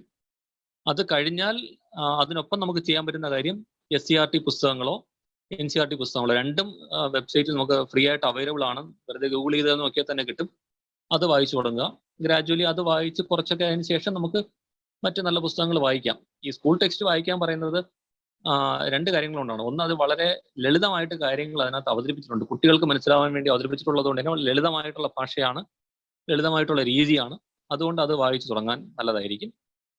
രണ്ടാമത്തെ ഒരു കാര്യം, അതിനകത്ത് പഠിച്ചു തുടങ്ങുമ്പോൾ ഒരു പ്രധാന കാര്യം, തെറ്റ് വരാതിരിക്കാൻ പരമാവധി അവർ ശ്രദ്ധിച്ചിട്ടാണ് അത് തയ്യാറാക്കുന്നത്. കുട്ടികൾക്ക് പഠിക്കേണ്ടതായിട്ടുള്ള മെറ്റീരിയൽ ആയതുകൊണ്ട് വളരെയധികം ശ്രദ്ധിച്ചിട്ടാണ് മെറ്റീരിയൽ തയ്യാറാക്കുന്നത്. തെറ്റ് താരതമ്യേന വളരെ കുറവായിരിക്കും, ഇല്ല എന്നല്ല, തെറ്റ് കുറവായിരിക്കും. അപ്പൊ ഇത്തരം കാര്യങ്ങൾ ഉള്ളത് കൊണ്ടാണ് നമുക്ക് ആ രീതിയിലായിരിക്കും ക്ലാസ് മെറ്റീരിയൽ പഠിക്കുക, ദെൻ അത് കഴിഞ്ഞാൽ NCERT SCERT ടെക്സ്റ്റ് പഠിക്കുക, അങ്ങനെ തുടങ്ങാം. ഇനി അതല്ല നമ്മൾ ക്ലാസ്സിൽ നിന്ന് പോകാൻ പറ്റാത്ത ആളുകളാണെങ്കിൽ ഏതെങ്കിലും റാങ്ക് ഫയൽ ബേസിക് മെറ്റീരിയൽ ആയിട്ട് എടുത്തിട്ട് അതിലൊന്ന് പഠിച്ചു തുടങ്ങാം. ഒപ്പം ഈ സ്കൂൾ ടെക്സ്റ്റുകൾ പഠിച്ചു തുടങ്ങുക. ഓക്കെ, ക്ലിയർ ആണ് സാർ. സാർ ക്വസ്റ്റ്യൻസ് ഇങ്ങനെ വന്നുകൊണ്ടേ ഇരിക്കുന്നുണ്ട്, നമ്മുടെ സമയം എക്സീഡ് ചെയ്തിട്ടുണ്ട്. നിങ്ങൾക്ക് അങ്ങനെ സമയം ഉണ്ടോ? 1 മണിക്കൂറാണ് മാക്സിമം. സാർ നമുക്ക് ഒരു ക്വസ്റ്റ്യൻ കൂടി ആൻസർ ചെയ്തിട്ട് നമുക്ക് വൈൻഡ് അപ്പ് ചെയ്യാം. ഒരു ക്വസ്റ്റ്യൻസ്, ഇപ്പം Indian civil service, IAS, Indian administrative service പോലുള്ള ഒരു IAS ഉദ്യോഗസ്ഥൻ, അതേപോലെ തന്നെ ഇപ്പൊ KS കഴിഞ്ഞ് വരുന്ന ഒരു KS ഉദ്യോഗസ്ഥൻ, ഇവർ തമ്മിൽ ഇപ്പം UPSC സെലക്ട് ചെയ്ത IAS കാരനും സ്റ്റേറ്റ് ഉണ്ടാകും, അതേപോലെ തന്നെ സ്റ്റേറ്റ് PSC സെലക്ട് ചെയ്ത ഒരു KS ഉദ്യോഗസ്ഥനും സർവീസിലുണ്ടാകും. ഇനി മുതൽ കേരളത്തിൽ. സോ എന്തൊക്കെയാണ് ഇവർക്കിടയിലുള്ള വ്യത്യാസങ്ങൾ, സർവീസ് കണ്ടീഷൻസ് ഒക്കെ എന്തൊക്കെയായിരിക്കും, അതേപോലെ റാങ്കുകള്, കാര്യങ്ങള്, ആർക്കാണ് കൂടുതൽ ഒരു ഹൈ കമാൻഡ് ഉണ്ടാവുക, ഒന്ന് എക്സ്പ്ലെയിൻ ചെയ്തു. അത് തീർച്ചയായും IAS തന്നെയാണ് അപ്പർ ഹാൻഡ് ഉണ്ടാവുക. അത് ഓൾ ഇന്ത്യ സർവീസ് ആണ്. KS ഉള്ള സ്റ്റേറ്റിൽ മാത്രമുള്ള സർവീസാണ്. 8 വർഷം കഴിയുമ്പോൾ IAS കൺഫർ ചെയ്യപ്പെടുന്ന ഒരു സർവീസാണ് KS എന്ന് പറയുന്നത്. ആ സമയത്ത് 3 വർഷത്തെ സീനിയോറിറ്റി അതിന് കിട്ടും. നെറ്റ് ഇഫക്റ്റിൽ 5 വർഷം IASനേക്കാൾ ജൂനിയർ ആയിട്ടുള്ള ആളായിരിക്കും KS ഉണ്ടാവുക. അതാണ് KSന്റെ IAS കൺഫർ ചെയ്യപ്പെടുന്നതുമായിട്ട് കമ്പയർ ചെയ്ത് പറയുകയാണെങ്കിൽ. അതല്ലാത്തവർക്ക് തന്നെ KSൽ ഇതിന്റെ മുകളിലോട്ട് senior time scale, super time scale എന്നൊക്കെ പറഞ്ഞാൽ മറ്റു സ്കെയിലുകളിലേക്ക് പോസ്റ്റിംഗ് ഉണ്ട്.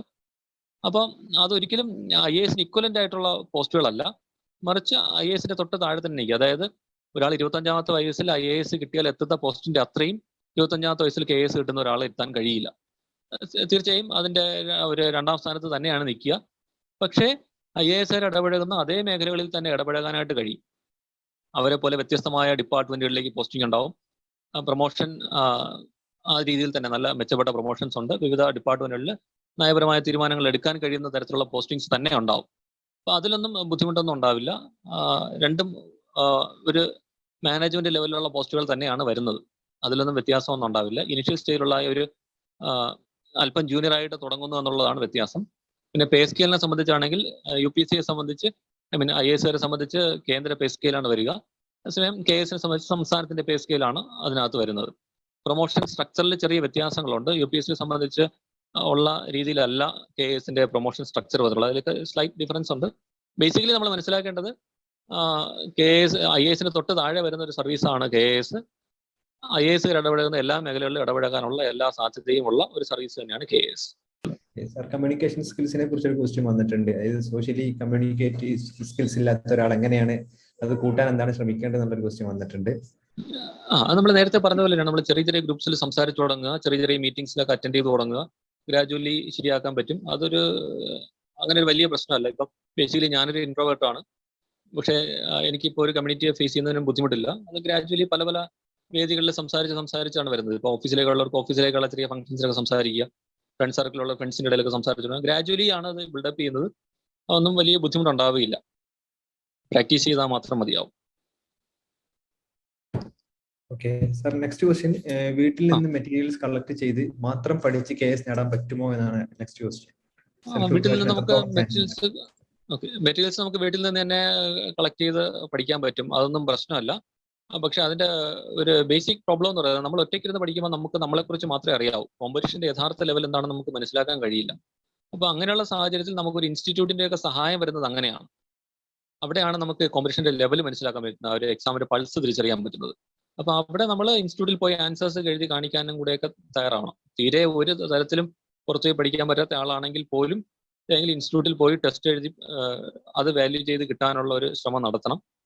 പിന്നെ അല്ലെങ്കിൽ ഗ്രൂപ്പ് സ്റ്റഡി എന്നുള്ള നിലയ്ക്കെങ്കിലും മാറണം. ഒരു സർക്കിൾ ഓഫ് ഫ്രണ്ട്സ് ഉണ്ടാക്കിയിട്ട് അതിനകത്ത് ടോപ്പിക്സ് ഡിവൈഡ് ചെയ്ത് ചർച്ച ചെയ്യുകയോ എഴുതുകയൊക്കെ ചെയ്തു കഴിഞ്ഞാൽ കുറച്ചും കൂടെ നമുക്ക് എക്സാമിന്റെ പൾസ് തിരിച്ചറിയാൻ പറ്റും. ഒറ്റയ്ക്ക് ഇരുന്നാൽ നമ്മൾ വിചാരിക്കും നമ്മൾ ചെയ്യുന്നതെല്ലാം ശരിയാണെന്ന് തോന്നും. ആ ശരിയാണോ PSC അനലൈസ് ചെയ്യുന്നതെന്നുള്ളത് അറിയാൻ കുറച്ച് ബുദ്ധിമുട്ടായിരിക്കും. ടൈം ടേബിൾ പ്രിപ്പയർ ചെയ്യാനായിട്ട് ബേസിക്കലി വേണ്ട നമ്മുടെ അവൈലബിൾ ആയിട്ടുള്ള സമയം എത്രയാണ് എന്നുള്ളത് കണക്കാക്കുക. ആ സമയത്തിനകത്ത് പൂർത്തീകരിക്കേണ്ട പുസ്തകങ്ങളുടെ ലിസ്റ്റ് തയ്യാറാക്കുക, അല്ലെങ്കിൽ കാണേണ്ട വീഡിയോസിന്റെ ഒക്കെ ലിസ്റ്റ് പ്രിപ്പയർ ചെയ്യുക. അതനുസരിച്ച് ഒരു ഷെഡ്യൂൾ പ്രിപ്പയർ ചെയ്യുക. അപ്പോൾ ഒരു ദിവസം 3 മണിക്കൂർ പഠിക്കാൻ പറ്റുന്നവർ അതനുസരിച്ച് ചെയ്യുക, 8 മണിക്കൂർ പഠിക്കാൻ പറ്റുന്നവർ അതനുസരിച്ച് ചെയ്യുക. പക്ഷെ ഇത് എന്ത് ചെയ്താലും എല്ലാ വീക്കെൻഡിലും മിനിമം വീക്കെൻഡിലെങ്കിലും ഒരു 2 ദിവസം റിവൈസ് ചെയ്യാൻ പറ്റുന്ന തരത്തിൽ പ്രിപ്പയർ ചെയ്യുക. മോഡൽ ടൈം ടേബിൾ ഒക്കെ നമ്മൾ ഗൂഗിൾ ചെയ്ത് കഴിഞ്ഞാൽ കിട്ടും, അല്ലെങ്കിൽ യൂട്യൂബിനകത്തൊക്കെ മോഡൽ ടൈം ടേബിൾ കിട്ടും. അത് അതുപോലെ എടുക്കുകയല്ല, ഓരോരുത്തരുടെയും ടൈം ടേബിൾ വ്യത്യസ്തമാണ്. ഓരോരുത്തരുടെയും സമയവും സാഹചര്യം വ്യത്യസ്തമാണ്. അതനുസരിച്ച് മാത്രം പ്രിപ്പയർ ചെയ്യുക. എപ്പോഴും പ്രിപ്പയർ ചെയ്യുമ്പോൾ ശ്രദ്ധിക്കേണ്ട കാര്യം, മിനിമം മെറ്റീരിയൽ വെച്ചിട്ട് മാക്സിമം റിവൈസ് ചെയ്യാനായിട്ട് ശ്രമിക്കുക. അതായിരിക്കും വിജയം തരുന്നത്. കട്ട് ഓഫ് മാർക്കൊന്നും നേരത്തെ പ്രെഡിക്റ്റ് ചെയ്യാൻ പറ്റുകയില്ല. അത് ഓരോ പ്രാവശ്യത്തെ എക്സാമിന്റെ ടഫ്നെസ്, അപ്പോഴത്തെ വേക്കൻസി, അറ്റൻഡ് ചെയ്യുന്ന ആളുകളുടെ അവസ്ഥ, ഇതൊക്കെ വെച്ചിട്ട് മാറും. അതൊന്നും നമുക്ക് നേരത്തെ പ്രെഡിക്റ്റ് ചെയ്യാൻ പറ്റുന്ന കാര്യങ്ങളല്ല. SCERT ടെക്സ്റ്റ് UPSCക്ക് ഉപകാരപ്പെടും. തീർച്ചയായും ഒരുപാട് കാര്യങ്ങൾ അതിനകത്ത് ഗുണകരമായിട്ടുള്ളതുണ്ട്. അത് ഉപയോഗിക്കാവുന്നത് തന്നെയാണ്. ജനറലി കേരള PSCയുടെ ഏത് എക്സാം പ്രിപ്പയർ ചെയ്യുന്നവർ ജനറലി SCERT വായിച്ചു തുടങ്ങുക. നമ്മളൊരു ജോലി കിട്ടുക എന്നുള്ളത് പ്രധാനമാണ്. നമ്മൾ കുറേ കാലം പഠിച്ചുകൊണ്ടിരുന്നിട്ട് പഠനം കൊണ്ട് ജീവിതത്തിലേക്ക് ഒരു നിലയിൽ എത്താൻ പറ്റുന്നില്ലെങ്കിൽ അതൊരു വളരെ ബുദ്ധിമുട്ടുണ്ടാക്കുന്ന കാര്യമാണ്. അതുകൊണ്ട് PSC എക്സാംസ് എല്ലാം അറ്റൻഡ് ചെയ്യാനായിട്ട് ശ്രമിക്കുക. KSഉം UPSC മാത്രമായിട്ട് എഴുതാതെ പറ്റുന്ന എല്ലാ എക്സാംസും എഴുതുക. അത് SCERT ബുക്സ് വായിക്കുക നല്ലതായിരിക്കും. 5ാം ക്ലാസ്സിന്റെ ഒക്കെ പുസ്തകം വായിച്ചു കഴിഞ്ഞാൽ തന്നെ ധാരാളം കാര്യങ്ങൾ നമ്മൾ അറിയാത്തതുണ്ടാവും. നല്ല ബേസ് തന്നെയാണ്. എല്ലാ എക്സാംസും അപ്ലൈ ചെയ്യുക, എല്ലാ എക്സാംസും എഴുതുക, ഈ മെറ്റീരിയൽസ് തന്നെ ഉപയോഗിക്കുക. ഓക്കെ സാർ, ഇപ്പോ PSCയുടെ പിന്നെ എക്സാം പാറ്റേൺ തന്നെ മാറിയിട്ടുണ്ട്. ഏറെക്കുറെ UPSCയുടെ സ്റ്റാൻഡേർഡിലേക്ക് മാറിയിട്ടുണ്ട്. എല്ലാവരും SCERT വായിച്ചു തുടങ്ങുന്നതായിരുന്നു നന്നാവുക.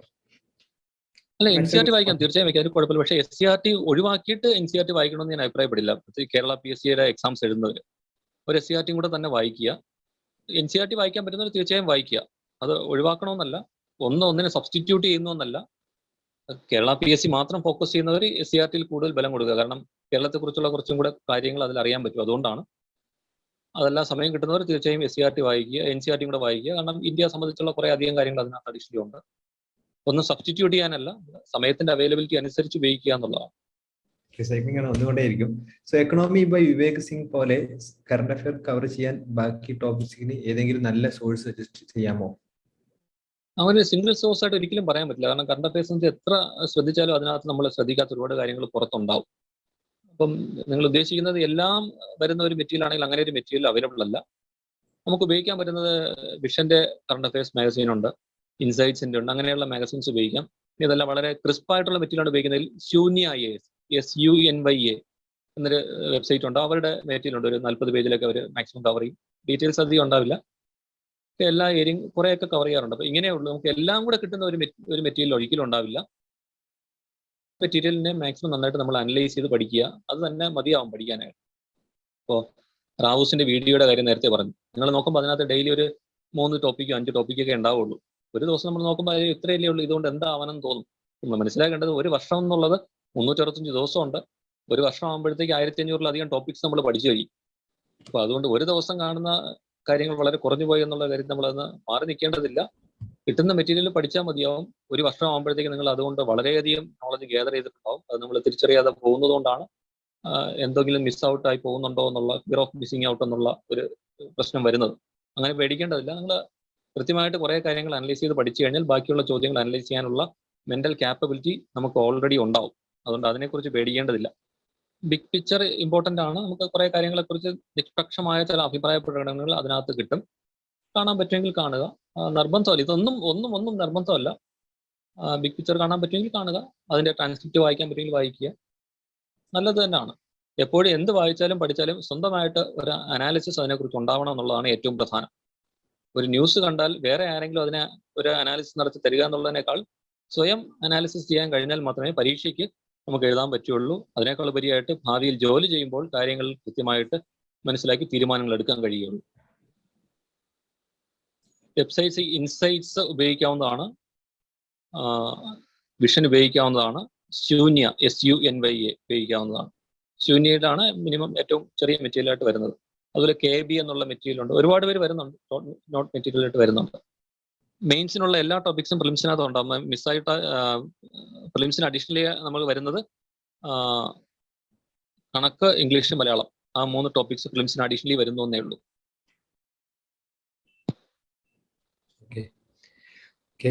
Thank you sir. സമയം പരിമിതി കുറെ കഴിഞ്ഞു. സാറിന് അത്യാവശ്യം ബിസി ആയിരിക്കും. ബിസി ഷെഡ്യൂളിനിടയിൽ വിലപ്പെട്ട സമയം ഈ ഒരു വെബിനാറിന് വേണ്ടി ചെലവഴിച്ചതിന് സമിറ്റിന്റെയും KSന്റെയും പേരിൽ സാറിന് എല്ലാവിധ നന്ദികളും അറിയിക്കുകയാണ്. അതുപോലെ ധാരാളം കുട്ടികൾക്ക് നമ്മുടെ വെബിനാറിൽ പങ്കെടുത്ത എല്ലാ വിദ്യാർത്ഥികൾക്കും വേണ്ടതുപോലെ നല്ല ഗഹനമായ രൂപത്തിൽ KS പരീക്ഷയെ കുറിച്ചും അതേപോലെ UPSC കുറിച്ചും വ്യക്തമായിട്ടുള്ള ഒരു അവബോധം നൽകാൻ സാറിന് കഴിഞ്ഞിട്ടുണ്ട്. സോ സാറിന്റെ ഇനിയും സാറിനെ തെരുവിക്കാൻ ആഗ്രഹിക്കുന്നില്ല. സോ നമുക്ക് ഇവിടെ വൈൻഡപ്പ് ചെയ്യാം. സോ നമ്മുടെ ജോയിൻ ചെയ്ത എല്ലാ വിദ്യാർത്ഥികൾക്കും അതേപോലെ തന്നെ സബ്മിറ്റ് പരീക്ഷ അതിന്റെ എല്ലാ ഭാരവാഹികൾക്കും അതേപോലെ തന്നെ ഈ ഒരു വെബിനാറിൽ പങ്കെടുത്ത എല്ലാ വിദ്യാർത്ഥികൾക്കും അതോടൊപ്പം തന്നെ നമ്മുടെ ചീഫ് ഗസ്റ്റ് ലിപു സാർ വിലപ്പെട്ട സമയം നമുക്ക് വേണ്ടി ചെലവഴിച്ചു. വളരെ വ്യക്തമായ രൂപത്തിൽ എങ്ങനെയൊക്കെയാണ് പരീക്ഷ അഭിമുഖീകരിക്കേണ്ടത്, പരീക്ഷ ശ്രദ്ധിക്കേണ്ട കാര്യങ്ങൾ തുടങ്ങിയ എല്ലാ വശങ്ങളും നമുക്ക് വളരെ ഡീറ്റെയിൽ ആയിട്ട് പറഞ്ഞു തന്നു. സോ സാറിനും സബ്മിറ്റിന്റെ പേരിലും പരീക്ഷയുടെ പേരിലും എല്ലാവിധ നന്ദികളും അറിയിക്കുകയാണ്. സാർ ഒറ്റ കാര്യം കൂടി റിമൈൻഡ് ചെയ്തുകൊണ്ടിട്ട് ഈ പ്രോഗ്രാം കഴിഞ്ഞ് അറിയിക്കുന്നു. സോ പരീക്ഷയുടെ പ്ലാറ്റ്ഫോമിൽ സബ്മിറ്റിന്റെ കോച്ചിങ് ആരംഭിക്കാൻ പോവാണ്. സോ 3 രൂപത്തിലുള്ള കോഴ്സുകളാണ് ആ ഒരു പ്ലാറ്റ്ഫോമിലൂടെ പ്രൊവൈഡ് ചെയ്യുന്നത്. ഒന്ന് KS prelims plus mains batch ആണ്. 325 മണിക്കൂർ ദൈർഘ്യമുള്ള റെക്കോർഡർ ക്ലാസ്സുകളും അതേപോലെ തന്നെ പ്രിലിംസും മെയിൻസും ടെസ്റ്റ് സീരീസും അതിൽ അവൈലബിൾ ആയിരിക്കും. ദെൻ ചില ആളുകൾക്ക് ടെസ്റ്റ് സീരീസ് മാത്രമേ ആവശ്യം ഉണ്ടാവുകയുള്ളൂ. അത്തരം ആളുകളുടെ മെയിൻസ് അതേപോലെ തന്നെ പ്രിലിംസ് ടെസ്റ്റ് സീരീസും ടെസ്റ്റ് സീരീസ് ബാച്ചിൽ അവൈലബിൾ ആയിരിക്കും. അവരുടെ പേപ്പറുകളും കാര്യങ്ങളൊക്കെ വാല്യൂ ചെയ്യും. ദെൻ മൂന്നാമത്തെ ബാച്ച് എന്ന് പറഞ്ഞാൽ പ്രീമിയം സബ്സ്ക്രിപ്റ്റർ ആയിട്ടുള്ള ആളുകളാണ്. അവർക്ക് പ്രിലിംസിന്റെയും മെയിൻസിന്റെയും ക്ലാസ്സുകൾ ഉണ്ടായിരിക്കും. അതേപോലെ തന്നെ അവർക്ക് ടെസ്റ്റ് സീരീസ് ഉണ്ടായിരിക്കും. Test series prelims come mains ആണ്. അതായത് മെയിൻസിന്റെ പേപ്പർ വാല്യൂഷൻ എക്സ്പേർട്ട് ആയിട്ടുള്ള ഫാക്കൽറ്റീസ് നടത്തി കൊടുക്കും. അതേപോലെ തന്നെ റിവ്യൂ കാര്യങ്ങളൊക്കെ ഉണ്ടായിരിക്കും. അങ്ങനെ 3 രൂപത്തിലുള്ള കോഴ്സാണ് പരീക്ഷയുടെ പ്ലാറ്റ്ഫോമിൽ സബ്മിറ്റ് പ്രൊവൈഡ് ചെയ്യുന്നത്. സോ താല്പര്യമുള്ള ആളുകൾക്ക് സബ്മിറ്റുമായി ബന്ധപ്പെട്ട് കഴിഞ്ഞാൽ അതുമായി ബന്ധപ്പെട്ട വിശാലമായിട്ട് ഇൻഫർമേഷനും കാര്യങ്ങളും പ്രൊവൈഡ് ചെയ്യുന്നതായിരിക്കും. So that's all about today. So എല്ലാവർക്കും ഒരിക്കൽ കൂടി നന്ദി പറഞ്ഞുകൊണ്ട് ഈ പ്രോഗ്രാം ഇവിടെ അവസാനിച്ചതായി അറിയിക്കുന്നു. Thank you all. Thank you.